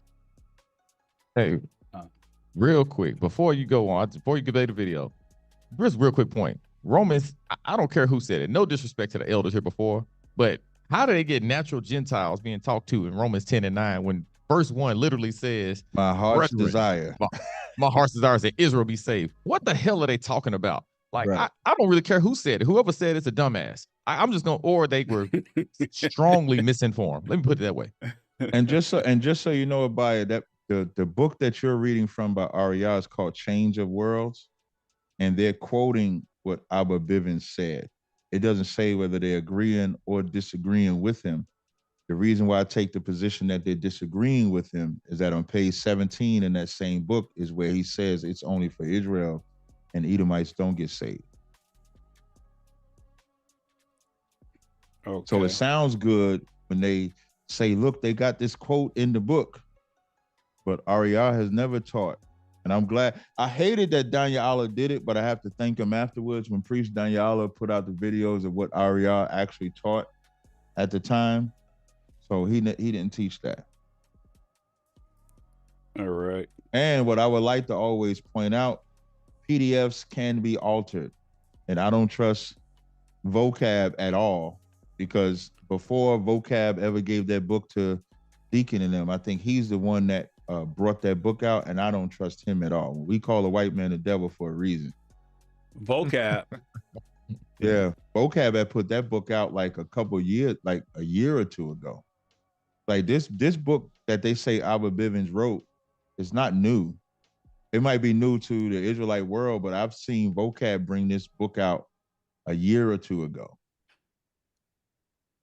So there was a recording.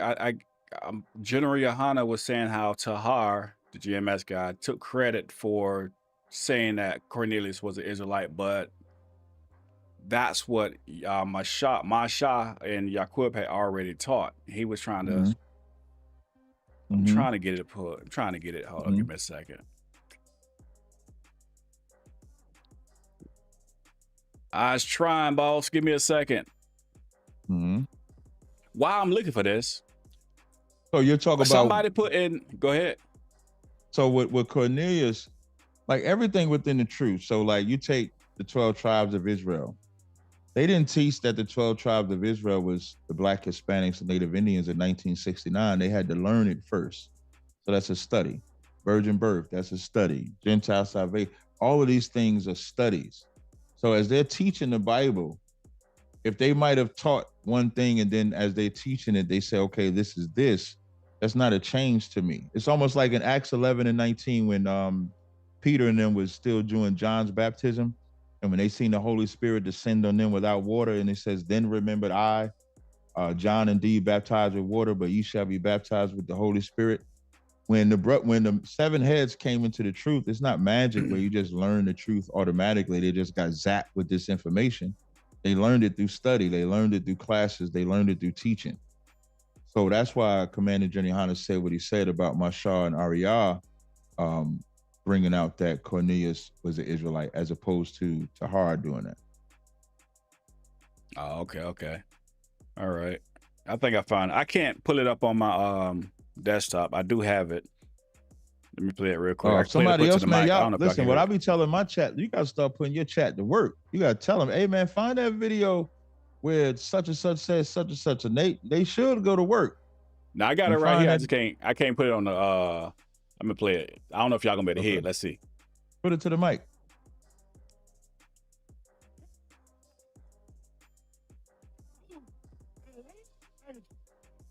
In your forehead, and you pick up a weapon, and you. Hold on 1 second. Hold on. Hey, caller. Hold on 1 second, caller. I'm coming right back to you. All right. Let me see if let me back it up. All right, so here we go. It's gonna be low. Y'all might have to turn y'all volumes up to try and hear it because I can't pull it up. I'm gonna try and put it on the phone. Y'all ready? It takes Ariyah, Marshall, Yaqub. They all taught what I'm teaching. The hard bastard know it. He know it. That's why he tried to dispute Ariyah and say that Ariyah never changed from Cornelius being an Edomite to an Israelite when in 1996. Ariyah changed it and said, I have a correction. That Cornelius is an Israelite. You can't steal no credit from Ariyah, you bastard. You ain't came out with nothing. So that's the clip I was referring to. Yeah, I know that's... I gotta turn my damn volume back down. That sounds loud as hell to me. Yeah, that's what I was referring to when it came to Cornelius. So that's just something that they just learned and it'd be revealed to them. The truth is not magic. So once you go into the scriptures, and that's the beauty of going into the scriptures. So when we look at Acts the 10th chapter, I always use one verse in Acts the 10th chapter. So what I usually tell people at the surface level, it doesn't identify, hold on, wait 1 second. So at the surface level, it doesn't identify Cornelius as an Israelite or non-Israelite. It just says he was an Italian, it just says he was a centurion of the Italian band. The Italian band just being a military. And so with that said, all you got to do is look at one verse when it says in Acts 10 and 15, it says, and the voice spake unto him again the second time, what God hath cleansed, that call not thou common. And there's only one people in the Bible that God has cleansed. And we can actually read who he cleansed. So as you highlight in Acts 10 and 15, call not thou common, I want you to go to the book of Ezekiel 37. Go to book of Ezekiel 37 and 23. If you can go there. I'm going to read. Thank you. Neither shall they defile themselves anymore with their idols, nor with their detestable things, nor with any of their transgressions. But I will save them out of all their dwelling places wherein they have sinned, and will cleanse them, and so shall they be my people, and I will be their God. So when the Lord says to Peter, what I've cleansed, call not thou common, when you start at verse 15 in Ezekiel 37 and 15, it talks about Judah and his brethren, which are the tribes that belong to him, Joseph, which is the stick of Ephraim, and his brethren, and the tribes that belong to him, and him cleansing the 12 tribes wherever they are scattered. So if we're scattered in America, we get cleansed. We're scattered in Sisera, we get cleansed. Scattered in Cappadocia, Corinth, Romans, no matter where we're at, God cleansed us. The fact that he even cleansed us means we had to have gotten dirty. So at one time we was clean, we got dirty, required to be cleaned again. And so that's how you can easily understand that. Most people run down to the bottom of Acts, respect the persons. That's also easily explained. When Peter said, it is an unlawful thing for thou being a Jew to come into one of another nation, that is not a law in the Torah or Tanakh. But that is a law that the Pharisees created that they respected, that Peter respected. Just like they had the custom of washing hands, but they had their customs. So that's what the respected persons is talking about there. So that's a very easy thing to clean up as far as Cornelius goes. All right. Yeah, I gotta go ahead and on the say. phone. Go ahead. All right. Now I was just gonna say I actually I've used a whole bunch of stuff to show that Cornelius is Israelite, but I ain't never used the cleanse in Ezekiel 37. So hey, props for that one. Hey, that was fire. No sweat, brother. No sweat. No sweat. It's caller. What's your name? Where you calling from? Shalom, man. This brother Shabar, man. Man, you must ain't watch the show either. Shalom. We gonna get to it. I use all type of dialects. It don't matter, man. You got to become all things to all men. Shabar, before you do anything, you owe me an apology, brother. I tried to dialogue with you on my car Chronicles. Just let me finish. I tried to dialogue with you on my car Chronicles as you was cussing at me. Even as I cussed you out and hung up on you, I texted you. I called you back to get you back on the show so we could actually have the conversation. Before you can ask or say anything, you owe me an apology. If you cannot apologize, we cannot go further. No, I'm just playing. Hey, man, I definitely apologize, man. You know what I mean? I apologize. For doing that. Could have came a little bit way more peacefully, so we could have had the dialogue and the conversation. My apologies. Appreciate it. Okay, you can ask the question. Praise. I just had a few questions. I guess my first question would be concerning the book Change of Worlds in page 8, dealing with Romans 10 and 9. He said, Ariad said all the Gentiles there could be saved. And I know you believe that the ISUPK doctrine has been unchanged since the beginning. Do you agree with Ariad's viewpoint in the Book of Worlds on page 8, pursuing the Romans? That's not Ariad. That's Ariad quoting what Yaquab wrote in his book. That's not Ariad's. Oh, okay. On page 7. On page 17 of that same book, you'll see Ariad's position that it's only for the 12 tribes of Israel.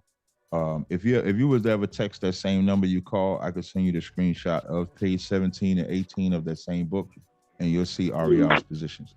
He's just quoting Yaquab in that book. On that page.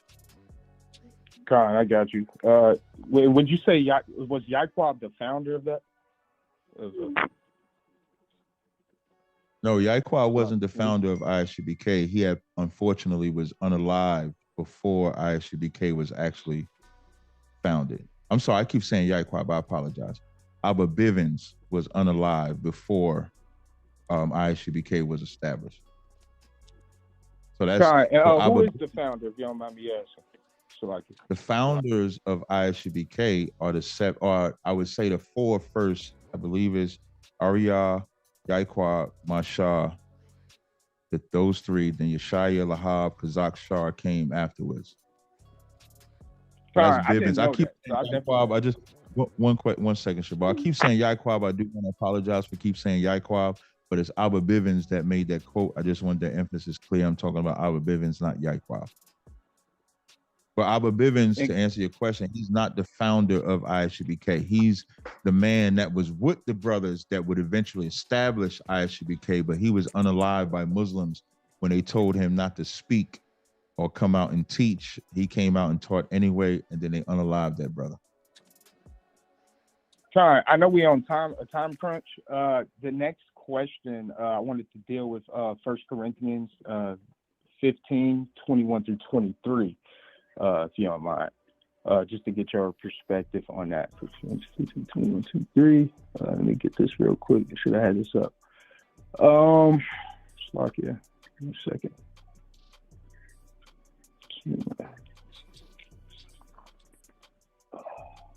Yeah. I have it in front of me if you want me to just read it.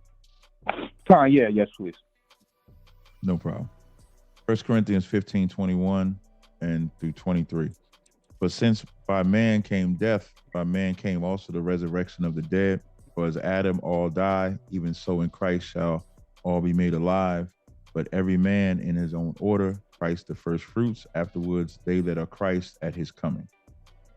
Kai, would you agree that all men would be including the Gentiles that died from Adam? No, I would not. I look at Gentiles when we look died? at all men. When you say Gentiles, just so we could be clear, Gentiles from your lens of what you're asking is non-Israelites, right? Yeah, just nations. Nations form groups of people. So the text is saying all men. So we're dealing from Adam, we're dealing with genealogy, we're dealing with pursuing to now. Just coldly and plainly asking, would that be including the Gentiles? No, it would not. And that's the problem that brothers and sisters and even I at one time suffered reading the Bible. So I always use a parallel so people can understand. In the American Constitution, when it says all men are created equal, that did not include the British white men that they just won their independence from. When they say all men are created equal, it didn't include the British that they went to war with. It didn't include the Native Indians that they had on reservations. It didn't include the black people that were their slaves. The all men included the conversation or the people that they were talking about. So when it's talking about Adam, that's how you know it's talking about Israelites, because Egyptians don't know about Adam. Assyrians don't know about Adam. The Ethiopians don't know about Adam. That's Israelite culture to know about Adam. That's how you know he's only talking to Israelites. So when he says, and every man and Adam all die, he's talking to Israelites about our history and about our way of life. He's not telling an Egyptian that through Adam all men died doesn't even compute, because their concept of origin of life doesn't include Adam. Assyrians doesn't include Adam. Ethiopians doesn't include Adam. So that context of the all men is only Israelites. And one more, and I'll land it here.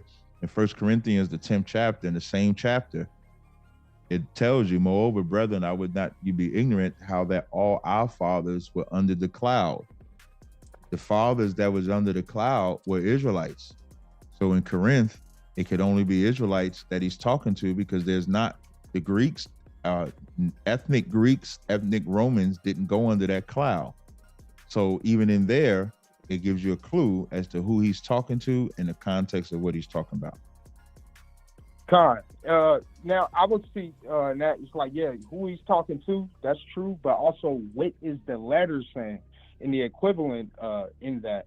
So why would you say Gentiles die? Is there any book, chapter, and verse explaining from Adam on why the nations are dying? Because I would say what we just read plainly in 1 Corinthians explained and expounded on that a little bit. But you saying Before why Cap would you say answer, Gentiles hold die? on real quick, Shabar. Before Cap answer, is this based on just like the salvation, like the Gentile salvation topic? Is that what we're talking about? Trying to show that Gentiles have salvation as well, or can be saved as well? Well, yeah. We going in the text and we can see that the New Testament writers are talking about the nations. Like we just read a text plainly talking about from Adam, and then why people are dying. And this brother said here that had nothing to do with the actual nations that we see in the text. It says it did.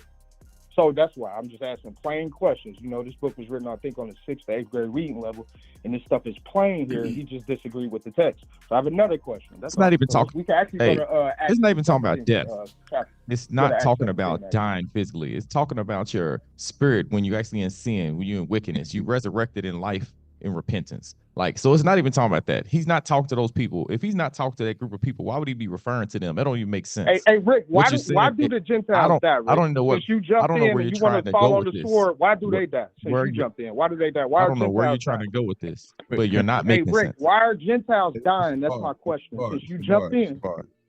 Shabar, let me just finish. Let me sum it up because I think I could speak for me and Rick on this one. It's amazing that when Israel gets cursed, there ain't no other nations that join in that cursing.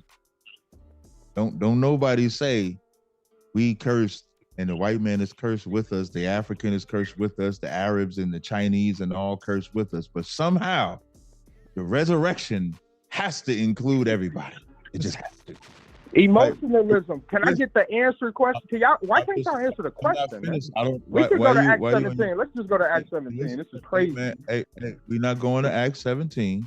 Rest in your femininity and relax. So in First Corinthians, that's weird that you would even do that. You're a slanderer. That's why you interrupted. But anyway, weird that you didn't answer the question. Weird that you would be rude and keep interrupting. Thank you. That's why I got to tell you to rest in your femininity. Don't be rude. Thank you. So, like the brother said, when it says in Adam, we all die, even so Christ shall be made alive. The first resurrection is you resurrecting you right now. In John, the 3rd chapter, Christ said, you must be born again. And even Nicodemus didn't understand that because he thought you had to go back in your mother's womb when Christ was talking about your change spiritually. The only people that was given spiritual instructions on how to live is the children of Israel. So the only people that this death and life could be talking about in 1 Corinthians 15 is the children of Israel. That's why I showed you in 1 Corinthians, the 10th chapter, when he says, our fathers passed under the cloud, unless you about to show me some ethnic Romans and some ethnic Greeks that passed under that cloud, it can only be Israelites that was the fathers. And so therefore, it can only be Israelites that he's talking to in Corinth. That's how you harmonize the Bible. This is not emotionalism. This is just common sense, like you said, on the 6th grade level. You have the floor, that's brother. Erroneous. Acts 17, right? It's Acts 17, verse 26 is my question. I'm going to read the 32. It says, and have made of one blood all nations of men to dwell on all the face of the earth, and have determined the times before appointed in the bounds of their habitation, that they may seek the Lord, if happily they might feel after him, and find him, though he be not far from every one of us. Verse 28, for in him we live and more, and have our began, as certain also of you, your own poets have said, for if we are also his offspring, right? For we are also his offspring, so like it. For as much though as we are the offspring of God, we ought not to think that the Godhead is like unto gold or silver or stone graven by art, a man's device. Verse 30, in the times of this ignorance, God winked at, but now commandeth all men everywhere to repent, because he hath appointed a day in which he will judge the world in righteousness by that man whom he hath ordained, right? Wherefore he hath given insurance unto all men, and that he hath raised him from the dead. 32. And when they heard of this resurrection of the dead, some mocked and said, well, we're Salakia. Some mocked. So basically, my question is this: what were the bounds of the inhabitations according to this? So it says, so when it's going to set the bounds of their inhabitations, who is the people here? It says all nations, right? Tazaryach, after you answer this, I want to ask a question regarding this verse, but go ahead. Okay, which verse was you, which, because you read a lot of verses. So which one were you talking about? He started 26. Dealing with the dealing with the inhabitations. Let me scroll up.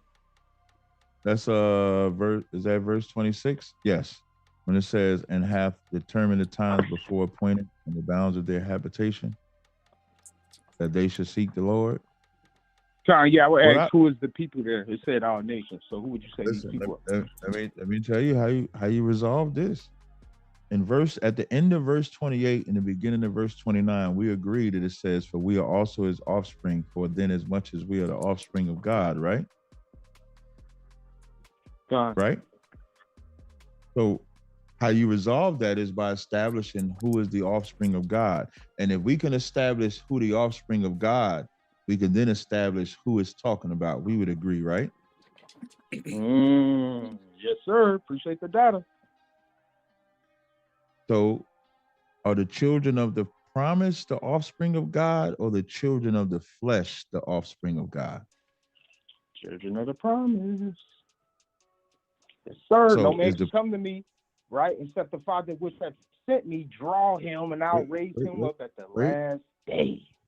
So wait. So are the children of the promise Abraham, Isaac, and Jacob? Yeah.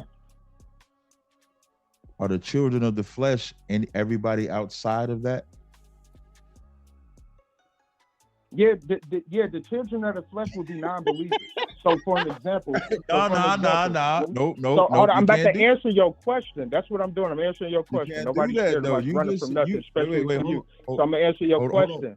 Right? Wait. You don't gotta talk over me. I'm about to answer your question. I'm not talking so when over we you. deal with For an example, when we deal with Romans the 9th chapter, Paul's explaining not all.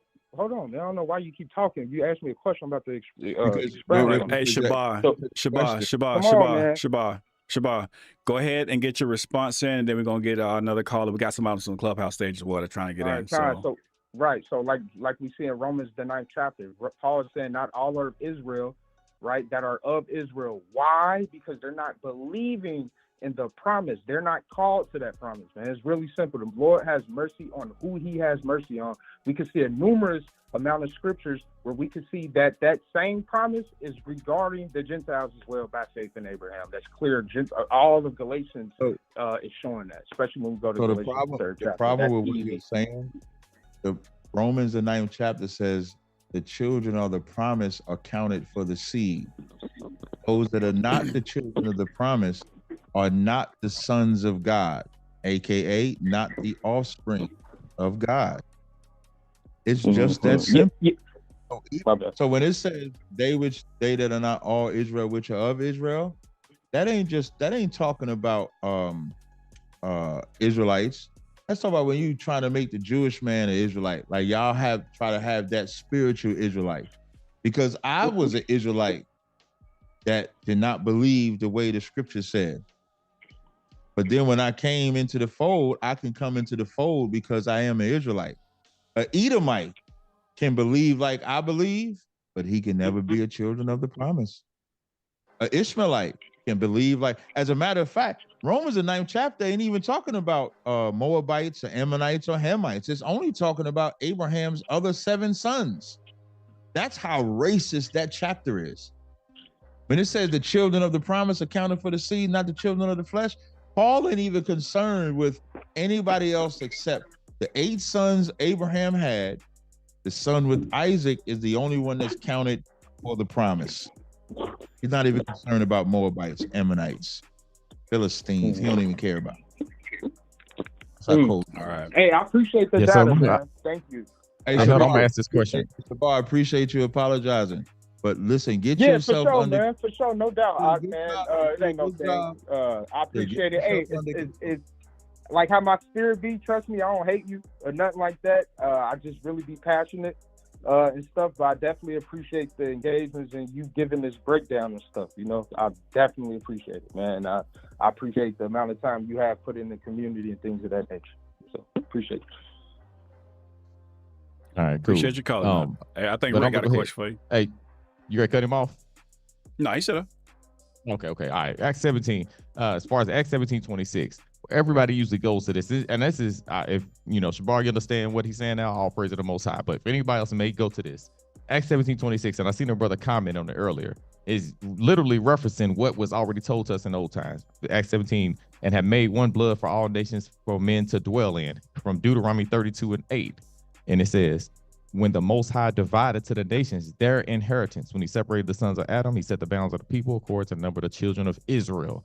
So it's all going into what he's doing for his people. When you go back to 17:27, that they should seek the Lord, if happily they might feel after him. So at the end of the day, when you keep reading on, the subject matter, the topic that starts at Deuteronomy 32 is talking about the children of Israel. So how anybody squeezes anybody else that's not of our people into it, I don't know. But I mean, yeah, I do know, because that's what people hope to do. It's like hoping the neighborhood slut that you've been sleeping with really just wants you and you want to make her your girlfriend. And you know what I'm saying? That's the same thing. You're like, oh no, she's good. She really isn't like that. You know what I'm saying? That's what they do. You just got to rationalize. Not you, but it's what people do. I don't know why you want to cancel me.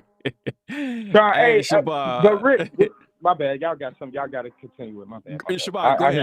I'll let you get a quick response. You got 60 seconds. You got it.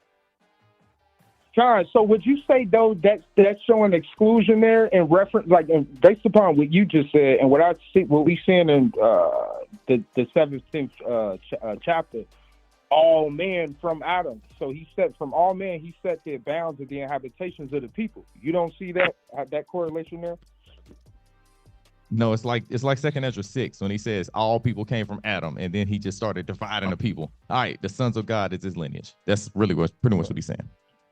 Okay. Hey, again, appreciate the data, y'all. Thank y'all. I wouldn't, iron sharp as iron. So I'm gonna take this, go look at it, go through the notes, what have you. That's why I came up here and asked questions. Appreciate you. All right, we appreciate you calling. Shalom. All right. Capt, what you say you got? Well, before we take the next one, I know we got one person on the clubhouse side. Right. Yeah, get your little language question out the way, man. Why my language question gotta be little though? Why gotta be little, Capt? Why gotta be little? I get cut when I do my car chronicles and I say little. My callers say, "Why I gotta be little?" I don't mean it like that. I don't mean it like that. All right, let me get it out here. Now, we had the brother Zion Lex on here. The brother did a powerful breakdown. I know people are like, oh, why are you still talking about the language? Because I did want to get your feedback on, I'm not sure if you saw it or not, but I want to get your feedback on what you thought about it. Do you think he was just throwing some random stuff out there, or is it something to what he's actually saying? I think it's a stupid argument. There's some things that don't require a debate, right? So I didn't see the whole thing. I saw some of the initial presentation, and then I watched some of him and Ariella going back and forth. And I thought both of them was a total waste of time, personally. And I think people misunderstand when we talk about the Lashawan Quadash. And so what I did was, right, because I knew we was doing this interview, and I said, well, let me ask ChatGPT. I pay for ChatGPT. I pay for it. And so what I typed into ChatGPT, I said, this is what I typed verbatim. I said, did original Hebrew have vowels? And what I'm hoping it's going to tell me is that original Hebrew had vowels. Because if original Hebrew had vowels, then Lashawan Quadash definitely got to go in the trash. Because Ariel and all of these niggas, we just some dumbass niggas that don't know what we talking about saying that ancient Hebrew had no vowels. And this is what I'm going to read verbatim what ChatGPT said. Now, Ariel dead. Yeshaya still alive. Yaquab passed away. Lahab still alive. Kazak, Shar, and Lahab, I believe. If I mess the names up, I usually say them in order so I don't miss no name. But so there's no disrespect to them. But if ChatGPT and we could see online that ancient, like there's books that I've read that said ancient Hebrew had no vowels. But since everybody trusts in ChatGPT, I'm gonna just read to you verbatim what it says. It says short answer, yes and no. It depends on the time period. That's the first thing it says. It says ancient/original Hebrew biblical period. Original Hebrew was written without vowels. Early Hebrew writing, like other ancient Semitic languages, used only consonants. Readers were expected to know the language well enough to supply the correct vowels from context. This system is called abjad, a consonant-based writing system. Example, and they use what I think the Malak term. They use that same thing. And so Malak could be read as Malek, Malak, Molek. Context tells you which one is correct. Over time, it says Hebrew began using certain consonants as vowel indicators. Aleph, Hey, Vav, Yod. These are called matres lectionis, if I'm saying that word right. It translates to mothers of reading. They hinted at vowels, but still did not fully use them. So when it comes to Lashawan Quadash, I don't know why these dumbass niggas is mad because we choose to use the ancient form of Hebrew because they use the modern Hebrew. It's a stupid argument.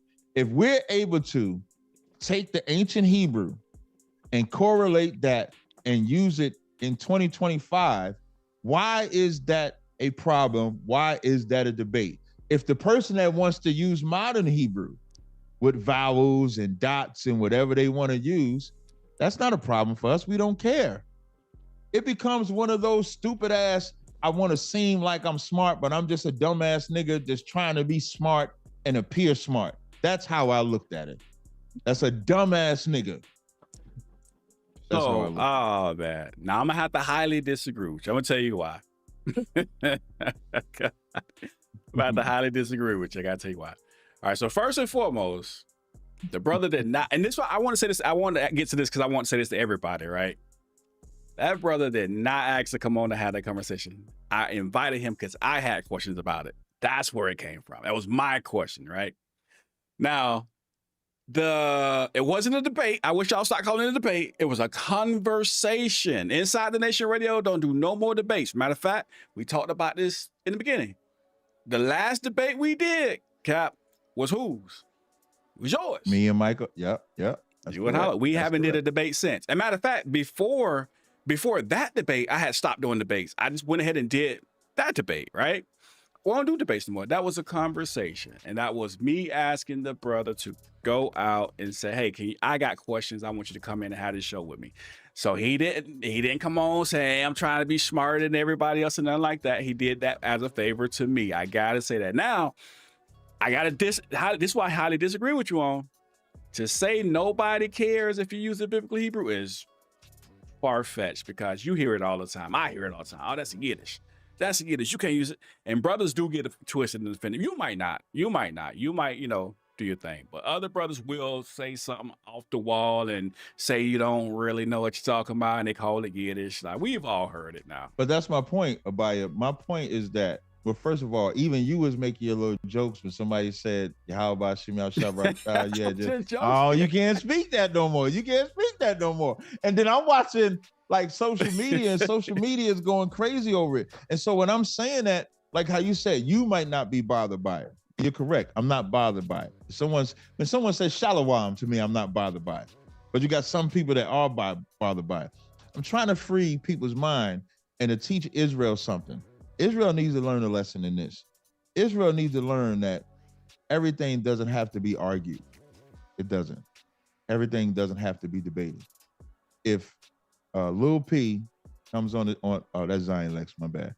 If Lil P, Zion Lex come on your platform and teach that the Hebrew had vowels and does their presentation, I don't even think that should be combated. Should have been no reason for Ariala to come and do whatever it is that he did. But that's what happened though. All he did was, come as a favor, and then that was Hey, listen, the next day on Facebook, all the mighty men woke That's up your and went fault, though. crazy. That's your fault, though. How was it my fault, though? Because you made a post like, after this debate, after this presentation, we can't use a lot. You made some posts like that. No.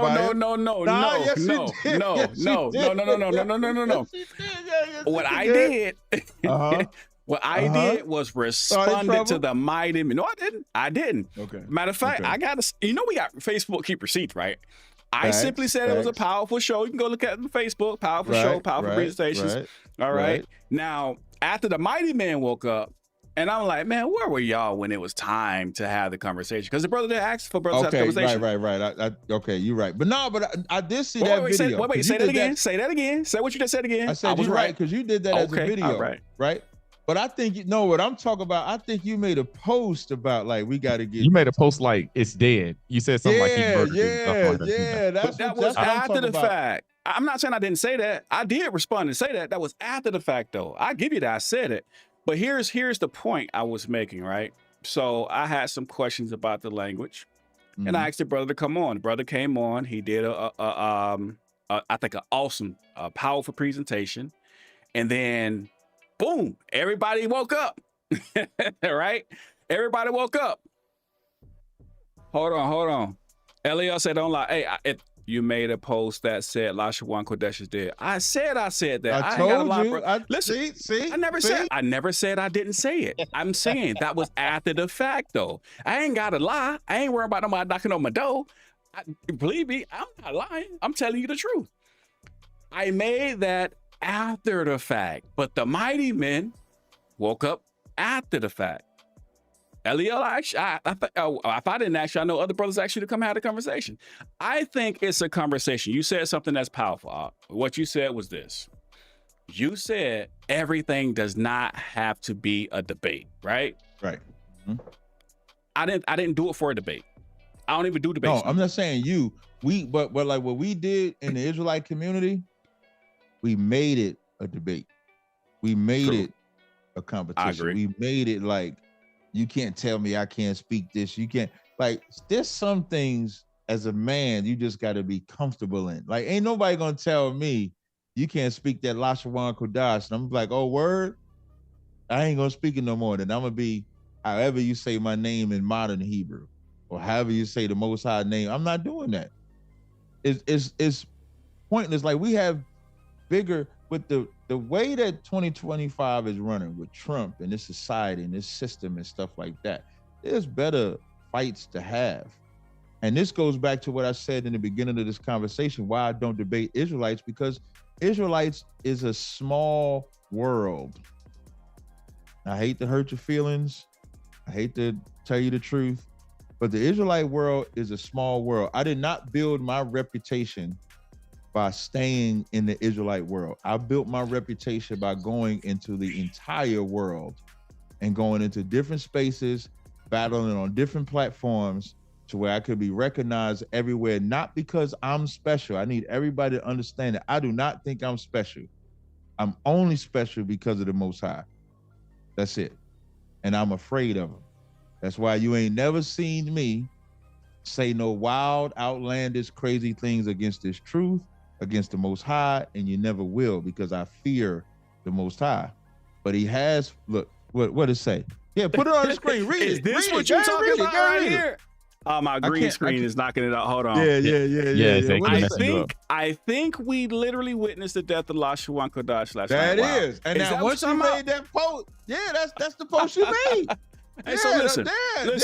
So listen. Even with, I'm staying 10 toes down on it, because I'm gonna say none of the mighty men showed up. Everybody showed up later on Facebook.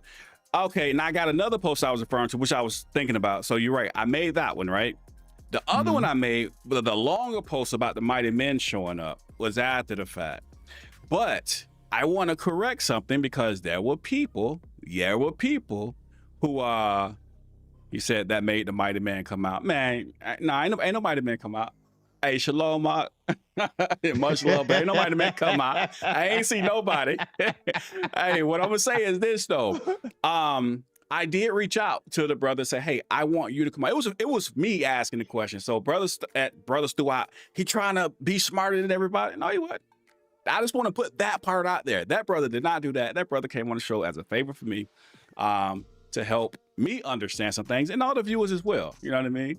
So I can't say, I ain't gonna say he did it like that either. I just think that Israel has a problem. Like, Israel, y'all got to get out of the weed cipher.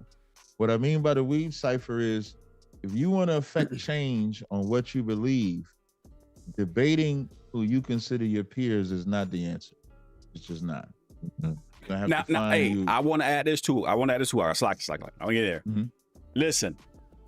Now, I did make that post in response to another post. So I want to be factual.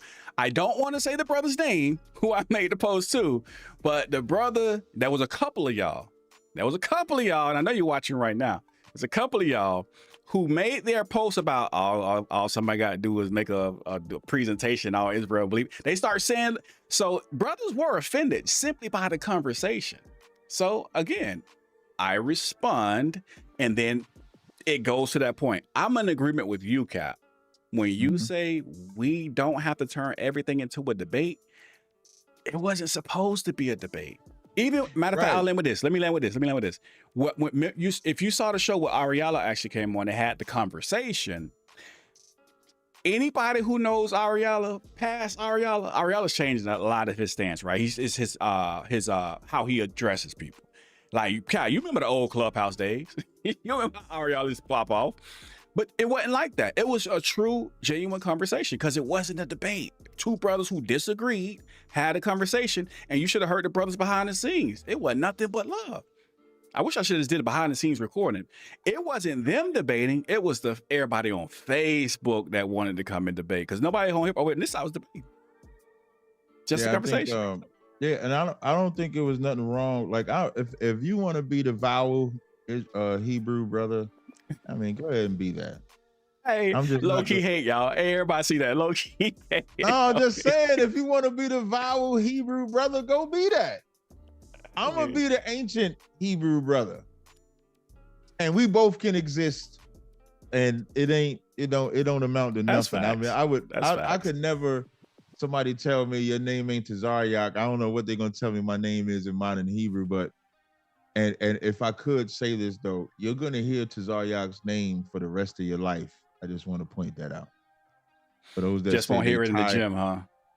Yeah. For those that said they can't wait till they can't hear Tazaryach and Capt no more, you'll hear it for the rest of your life. Sorry. Who say that? Lil P said that. Oh, you don't know who Lil P is? That's Zion Lex. That's a little polite. Oh man, listen, now I'm a move subject. The views and opinion of Captain Tazaryach are not those of Inside the Nation. Just to put that out. But you'll hear the name for the rest of your life, by the way. Tazaryach ain't going nowhere. Oh man. Hey, I could go. I got a couple more minutes left. If there's anything else you want to get out the way, Abaya, because I do got to roll in a little bit. Yeah, man, I do got one more. Hey, listen, so 743 people watching, 198 likes. Smash the like button. That is hit diabolical. the like button. No, I see 190 on my page. Oh well, mine might be 190 then. You might have to let me refresh it again. I'm gonna refresh it again. How do y'all 198? But like, how if it's 700 some odd people in here? Why am I saying 746? It's 700 some odd people. Yeah, that's what I said. Like it's 740. I see 7. Yeah, I see 746. But only 200 likes though. That's what I was about to say. How is there not at least 500 likes, man? Show this brother some love, man. Man, is my sound effects not working? Because I've been trying to look. We discussing something like we don't know that Negroes don't know that it does help the channel, that it will help spread the truth. Because people don't really give a damn about that. It don't really matter. They just don't want to support somebody else. I'm gonna tell you, I was doing a live stream. Let me make sure I'm unmuted. I was doing a live stream earlier, battling the Saint or Sinner. I had 1,200 people watching, a whole lot of likes because it's an argument. That's the other thing. That's why like groups be wanting to do debates, because when they teaching, it's like 50 people watching. When you debating, it's like 500 people watching. And so because you want to get the people watching, you rather do the debates than the teaching. I would rather do the teaching. And if it's only 50 people watching, maybe that's all the Lord wants you to have. Maybe that's all you need. Facts. I think we gotta like Israel needs a reestablishment. Israel needs a reestablishment and a reorder. What we've learned in Esau's year is that you cannot trust every Israelite because they know a book, chapter, verse. You cannot. What we learned is that y'all mad at ISUBK for saying we home of the truth, but y'all did not listen to Priest Daniel Allah, who loves all of y'all. I'm gonna say this with 100% certainty. I love Priest Daniel Allah more than y'all, because there's never anything that he's told me that I haven't done. There's never anything that I've told him that he hasn't done. But when y'all have not listened to Priest Daniel Allah and the counsel that he's given to you, you have hated him. And that's why your group ain't shit. That's why your group falls. That's why your group has splits. That's why you can't get along. That's why you don't have no respect, because you don't even respect who you call an elder. And I feel bad that Daniel Allah has to go through that. I tell him this all the time. And I told him I was going to say this tonight, because there should be some respect on Priest Daniel Allah's name. And he's such a good he's such a good brother that I don't even understand how, when he counsels y'all, that y'all don't listen to his counsel. I don't understand it. And then you'll say, you don't want to rock with us because we too hard, and this brother comes with love and you don't listen to him. So what you have to analyze within yourself, maybe the problem is me. Israel has a problem. None of y'all are teachers. Nobody authorized you.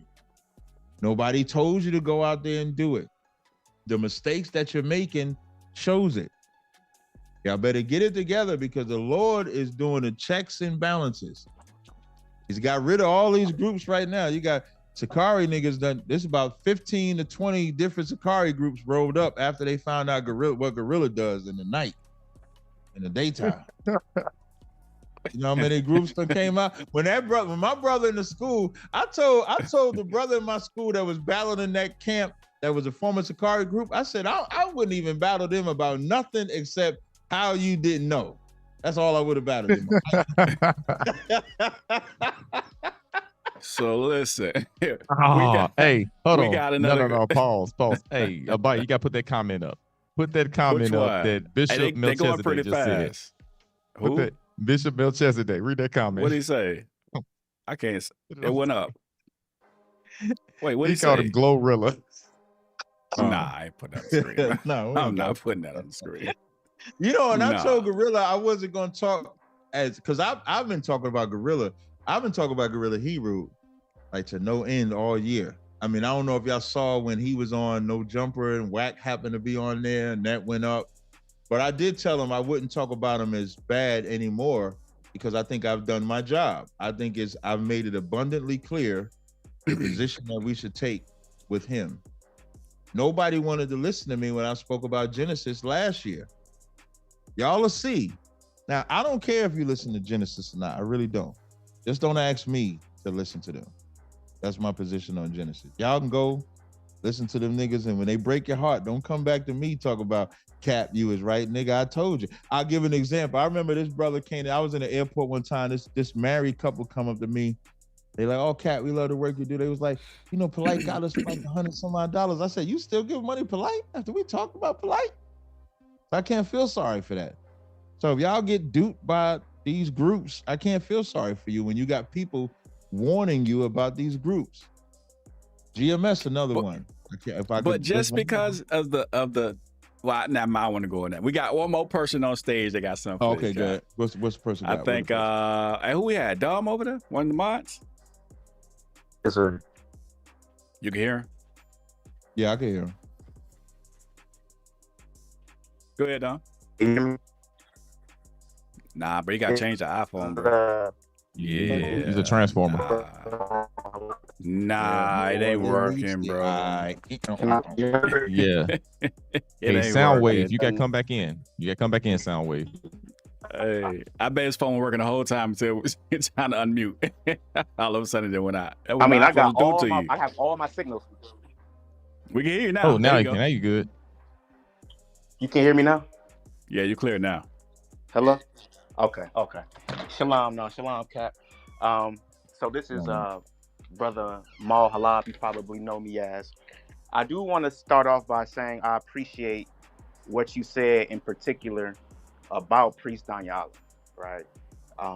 You know, Priest Danyala is my elder, and he is the elder of a community that I started recently. You know, he was the elder of my former camp that I was in, and I 100% agree with everything you said as far as brothers not taking his counsel. That's something that he's spoken to me about. But if you ask him, he will tell you that I am the lone person that has. Right? He will tell you that if you ask him. But I do 100% agree, and I've seen it myself. And I want to add a little bit more context. The reason why brothers pick Danya to Priest Danya to be their elder is because they know what kind of person he is. They play on the fact that he is so loving and he wants everybody to thrive and do their own thing. So they know he's not going to actually come down on them. They know that he's not the rebuke you kind of elder. That's not his spirit. That's not his mentality. But he will give you excellent wisdom that comes across as rebuke. And it comes across as rebuke because the wisdom is counter to what they want to do. That's why they reject it. They reject it because they didn't pick him to rebuke them. They didn't pick him to give them counsel on things that they don't want to do or that they do want to do and he's saying don't do. That's not why they picked Danyala. They picked him for the reason that you said. So I do want to just kind of give a little bit more understanding as to why that is.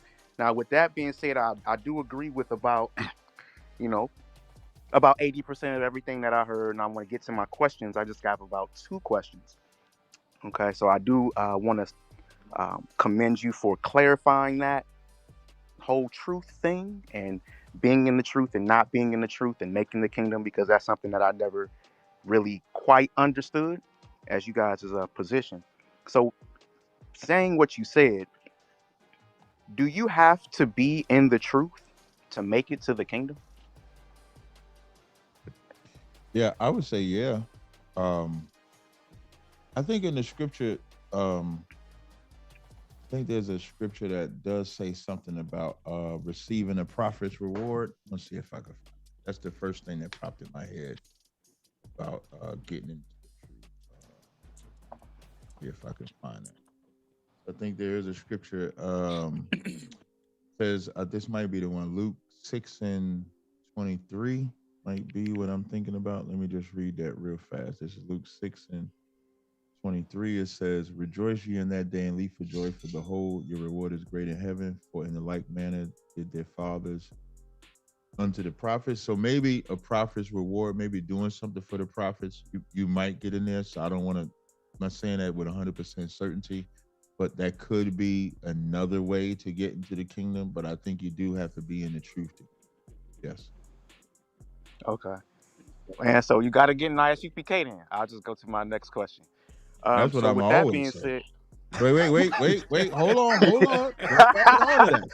Let me add on to that. The reason why I'll say that is because, and this goes back to why we take that stance, is that if we look at this past year, groups that y'all would have said were in the truth, we find out that's not the case.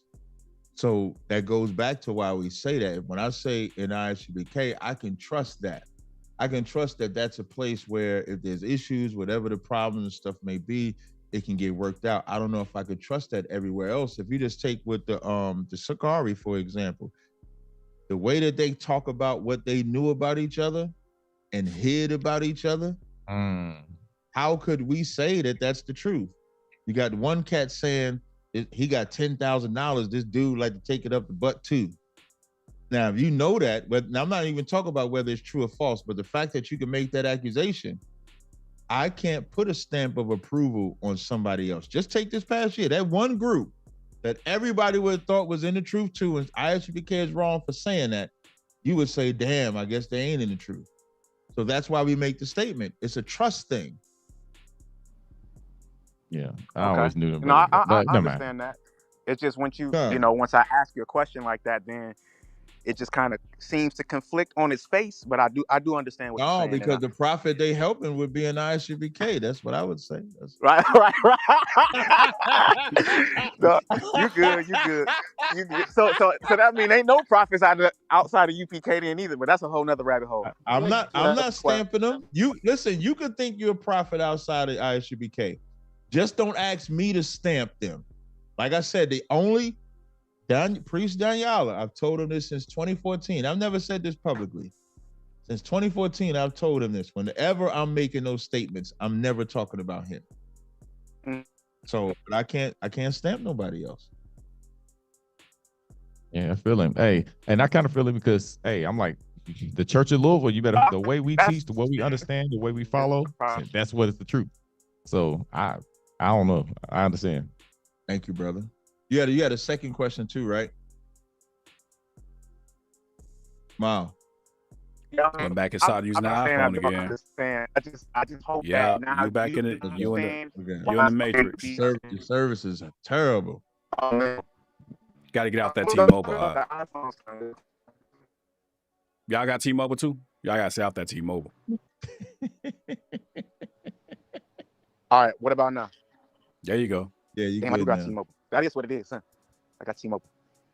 Okay, my bad. But no, I just was hoping out of that, a little bit of pressure I was applying, that you could at least understand why somebody would, if they just heard that flat on his face, they would be offended.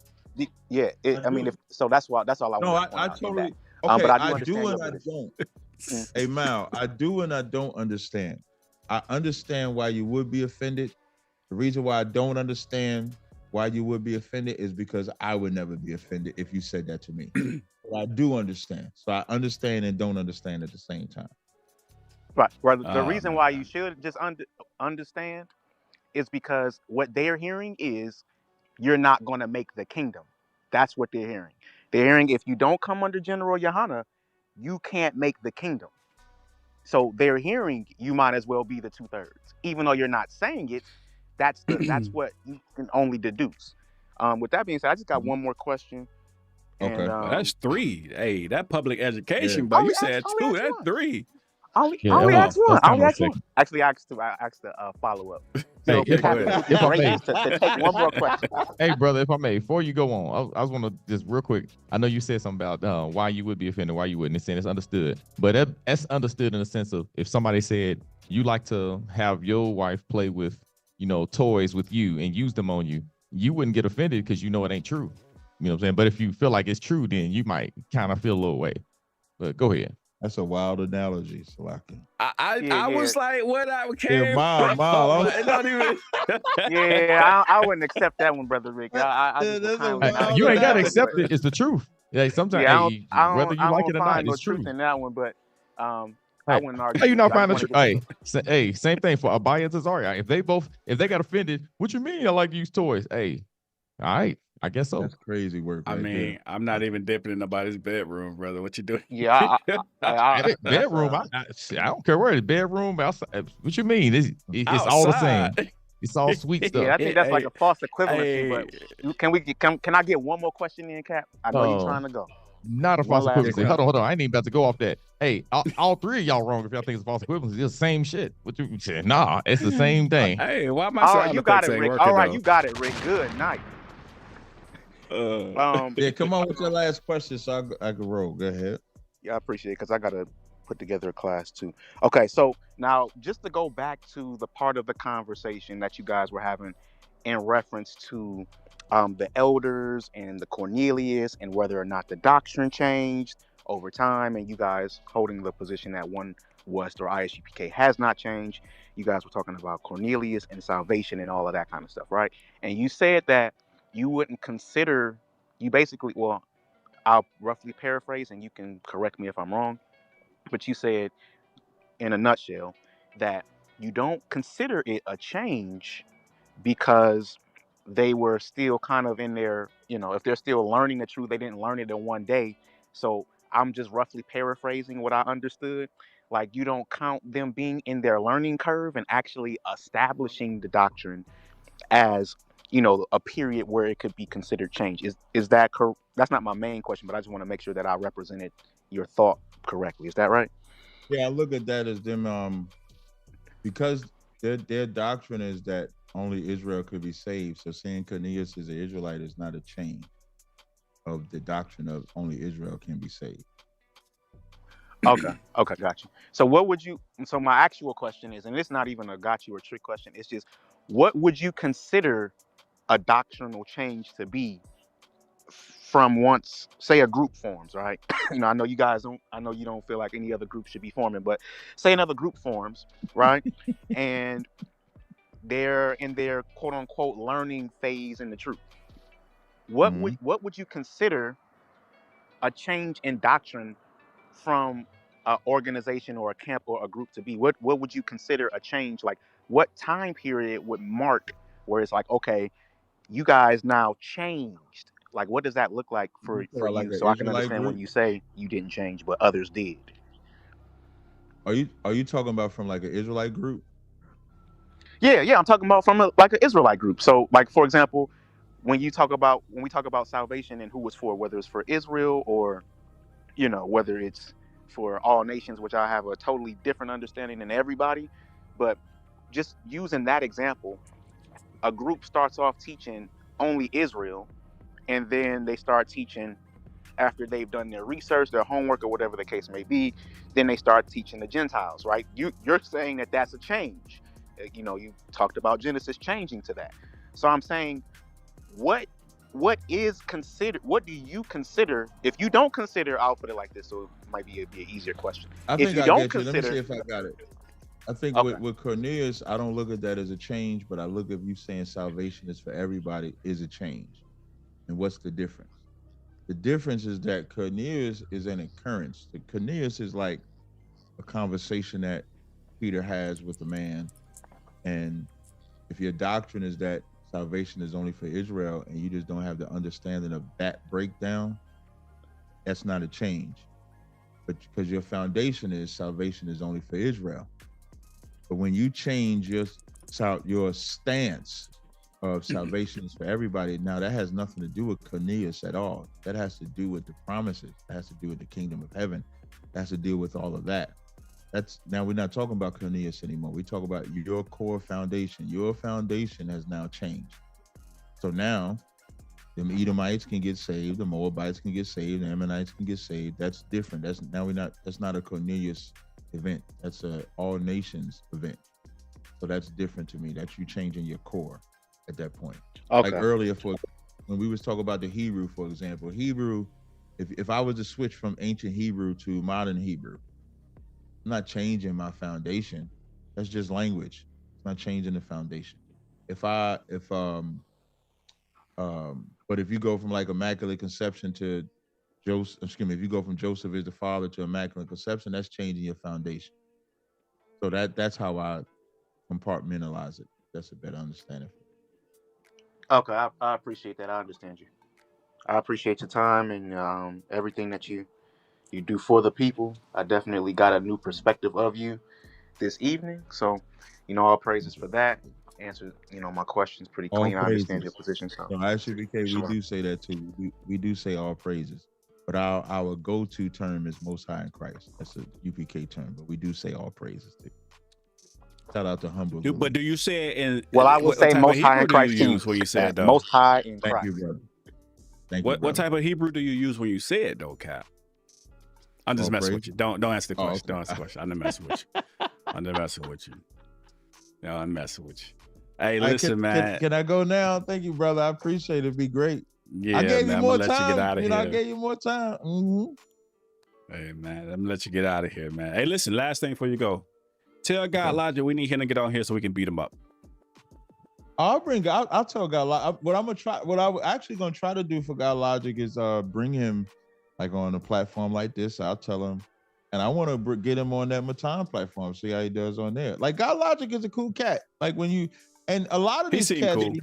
Yeah, he's a cool cat, and I want to give him props because I didn't think he was gonna bring me to his home. I thought we was gonna do it like at my school in Vegas, and what we ended up doing, he said, "No, come over to the crib."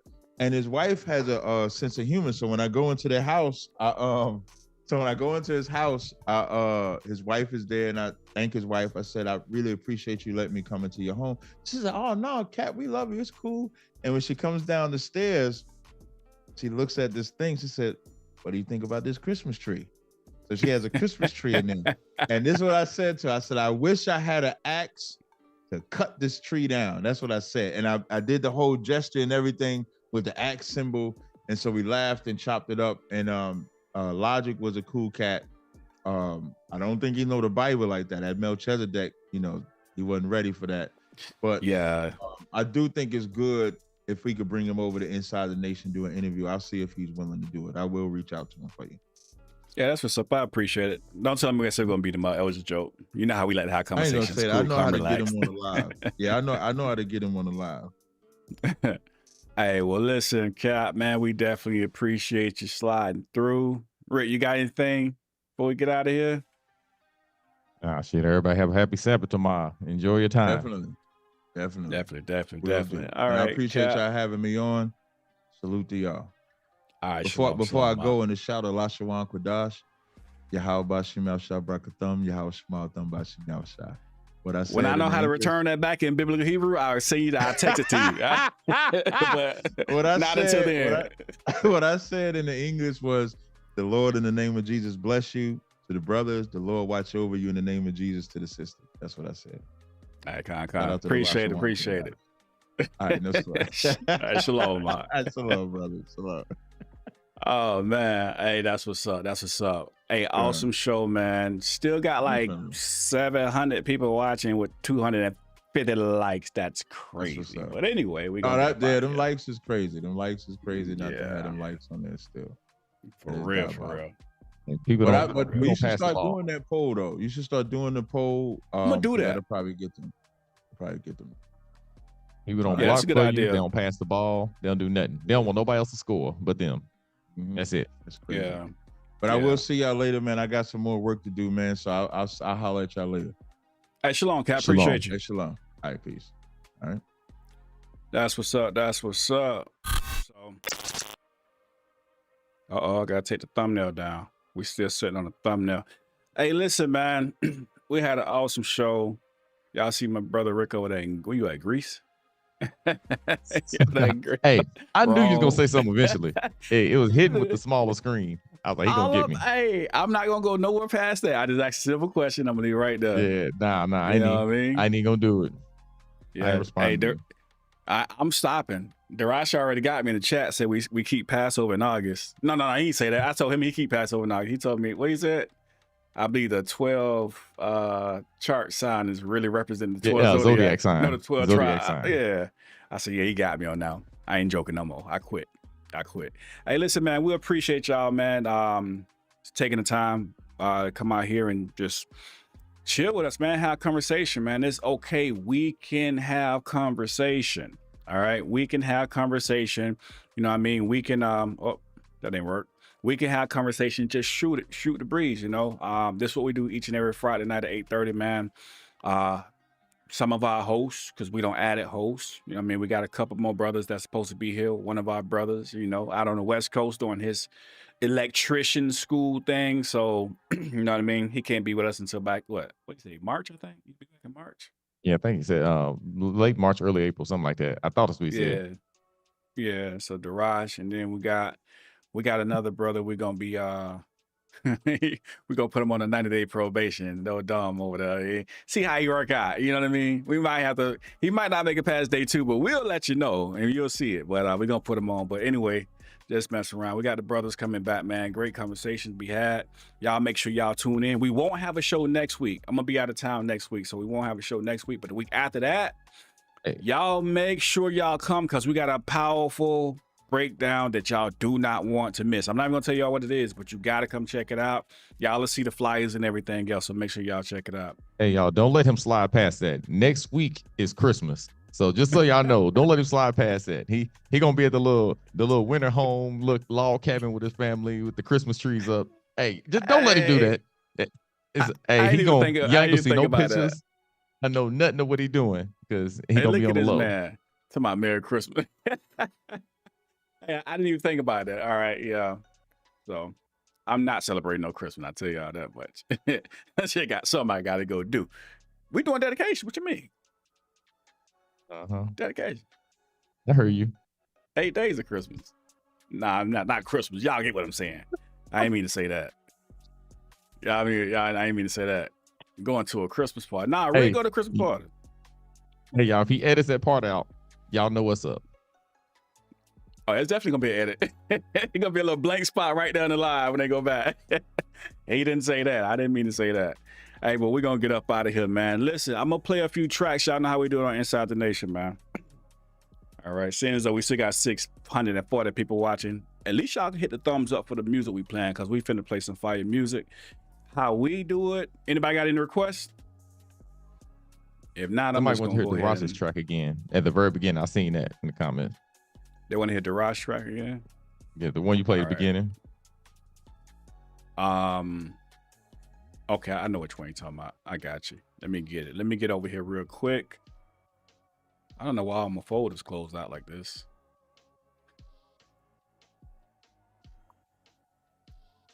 All right, we got it coming up.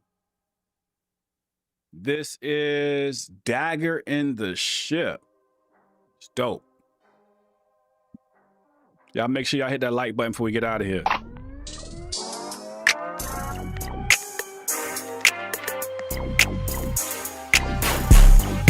Head knocker, finna need a helmet. Heard it, felt it, booting up the nail shit. Dagger, cutting up the lessons. Keep a shield on me, it's a M&P West. Boot bop, blue strip, rooftop. Big brew balling in a city where it's too hot. Goo wide, knee deep, two sock. Mind on scripts, got script. I'm a cool doc, hold up. This truth music, dagger in the shield, better get used to it. New shit, new skins, new wild, waited on God. God came in due time, zealous. For the law, I'm jealous. My God, our God, nothing you can tell is Christ. Waiting on the chariots, crazy, scary, spooky, hilarious. Life's a little different when you active in the field. Keep a dagger in the shield. Life's a little different when you active in the field. Keep a dagger in the shield. Dagger in the shield, that dagger in the shield. Dagger in the shield, that dagger in the shield. Dagger in the shield, that dagger in the shield. Life's a little different when you active in the field. On my shield, not a star, it's a lily. Riches up in heaven, but I'm still getting chilly. Bible in my hand, but I'm still toting Billy. Niggas wanna stop it, they gon' have to come and kill me. And I'm a west side nigga, and I get it cracking. I get the waving arms like a beauty pageant. I got the faith in the works, I don't do the acting. Big Sakari on the chest, niggas know the facts. You can look me in my eyes and tell I've been tested. I tell the truth and not only, I'm never gonna stretch it. Cause I don't got $1 million, they missing the message. I think God made it all those parties and messes. I really grew up in the war, told me to be a soldier. Suffering from PTSD, asking God for closure. All my prayers go to Yahweh, I don't say Jehovah. I'm trying to walk in Christ's ways while them niggas be posers. Life's a little different when you active in the field. Keep a dagger in the shield. Life's a little different when you active in the field. Keep a dagger in the shield. Dagger in the shield, that dagger in the shield. Dagger in the shield, that dagger in the shield. Dagger in the shield, that dagger in the shield. Life's a little different when you active in the field. 10 toes, put in work for a Mashiach. Praying niggas value in the picture like a Basquiat. Plagiarize when you look, they just copy out. Yeah, they hating, but these niggas, they can't stop me out. Niggas say they hit the field and they run plays. That's big cap like your granny on Sunday. To the kingdom, one door, yeah, it's one way. Don't turn them down for these laws, we gon' run fade. Blue strip, gold fringe, and the gold rollie. Gold slogan, 3 B's, all my brews know me. The word got these demons mad, close fists like Arthur. Cause I go against the grain, I'm a bad barber. You see the crimson and gold, nigga. True Nation run the west, we in control, nigga. TNC dagger man, shit is real. Wartime, we hit a kill with the dagger in the shield, nigga. Life's a little different when you active in the field. Keep a dagger in the shield. Life's a little different when you active in the field. Keep a dagger in the shield. Dagger in the shield, that dagger in the shield. Dagger in the shield, that dagger in the shield. Dagger in the shield, that dagger. I ain't got the ones y'all requested. When you active in the field. I do got this Nat Turner though. Hey, if this your first time being here, oh y'all in for a treat. You are Lazarus. You are the dry bones. You are the prodigal son. You are the lost sheep. You are the people about whom Shalom, shalom, shalom, Israel. In the last day, when the trumpet is sounded, black people are waking up. Black people are standing up. Black people are rising up, and they're throwing fight. into that knee-shaking white man. I keep on having visions that they put me in the auction, a runaway slave till they put me in the coffin. Tears in my eyes with a noose around my neck, screaming Kwam Yasharala right before my last breath. I can't believe my eyes, cause I'm seeing life distorted. The prince is in chains while the servants drive Porsche. He ain't want the baby, so she had an abortion. Grown men walking around in women's clothes in the door. The Zion is acting like whores. Remove this cup for me, cause I can't take this shit no more. 1611 got a sharp under my sword. Living in the third day, it's gonna be a holy war. Lope up at my table in the presence of my enemies. Talk behind my back, but they don't keep that same energy. Tell me how you real, but you got them fake tendencies. Manipulating scriptures, you ain't nothing but a Pharisee. Got me suicidal, cause I can't tell my friends from my rivals. Gotta keep my rifle right next to my Bible. Father, please forgive me for my sins and wicked ways. I know I violated on that covenant. We know I have picture in the day we see a solar eclipse and watch it how a shall walk over that water in Flint. Cause it's time for revenge, that's what I read in Revelations. And we don't want no money, we need blood reparations. I mean that, cause these white folks see us as thugs. I don't care what y'all think. I don't care if you think you a lawyer, if you a man, if you an African American, if you whatever you think you are. We thugs and get to these motherfuckers. You know? And until we lose, I'ma call it like it is. I just wanna be a man and start. You know? And we look about 5 different houses like a man and he's motherfucker.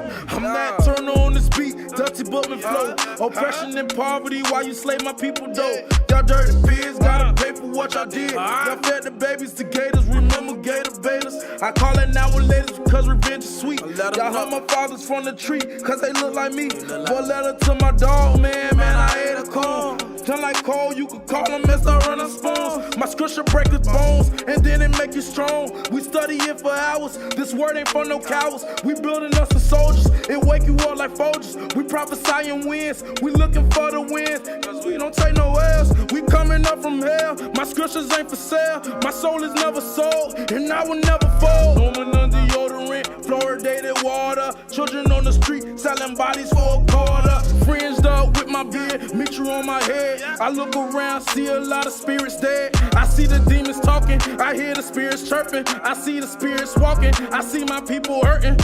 You looking at the sons of the true and living God. Weak Edomites run the world, something nah. Teach my hands to fight, and please prepare my spirit.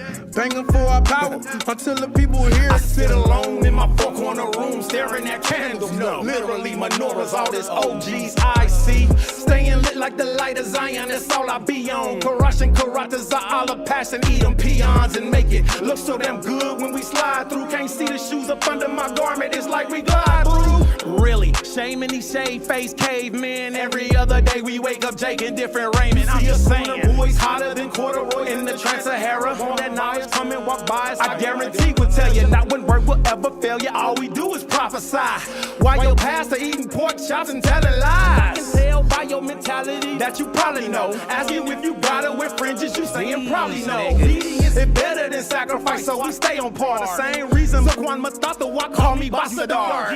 You still don't get it? Better move boy, we them rude boys ain't no bullshit. Repent or get your wig split. Hold the Torah open, let me show you what I stand on. Thinking we ain't keeping commandments, boy, you dead wrong. Back to the place where commandments can only get us. What you talking about, Edomite with us? Now you can't come with us. It's a closed party, only march to the eye. Yasha, I don't enter there. 12 gates with no white people. Hell yeah. Hell yeah.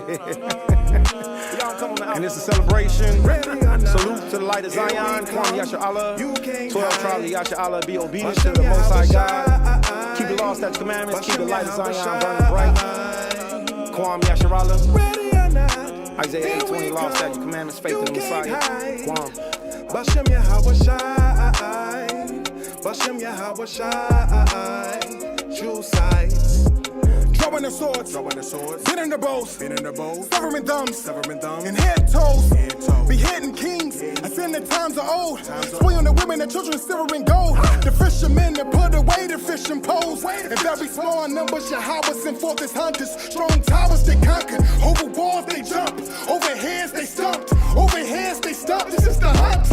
This is the almighty power of revenge that make mighty men cower within. By his mighty hand we been brought up out of this land. This is our exodus. exodus. Don't kill the messenger, just take the messages. Are you listening? Are you listening? This is our exodus. Don't kill the messenger, just take the messages. Are you listening? Open up your ears. This is our exodus. Don't kill the messenger, just take the messages. NYMG, LOZ, AOI. Hey, so y'all thought I was playing when I say inside the nation, we got the hottest music around. We do some fire shows. We got fire tracks. Make sure you like, subscribe. See y'all next week, Friday. Oh, no, not next week. The week after next, Friday at 8:30. Shalom, Israel.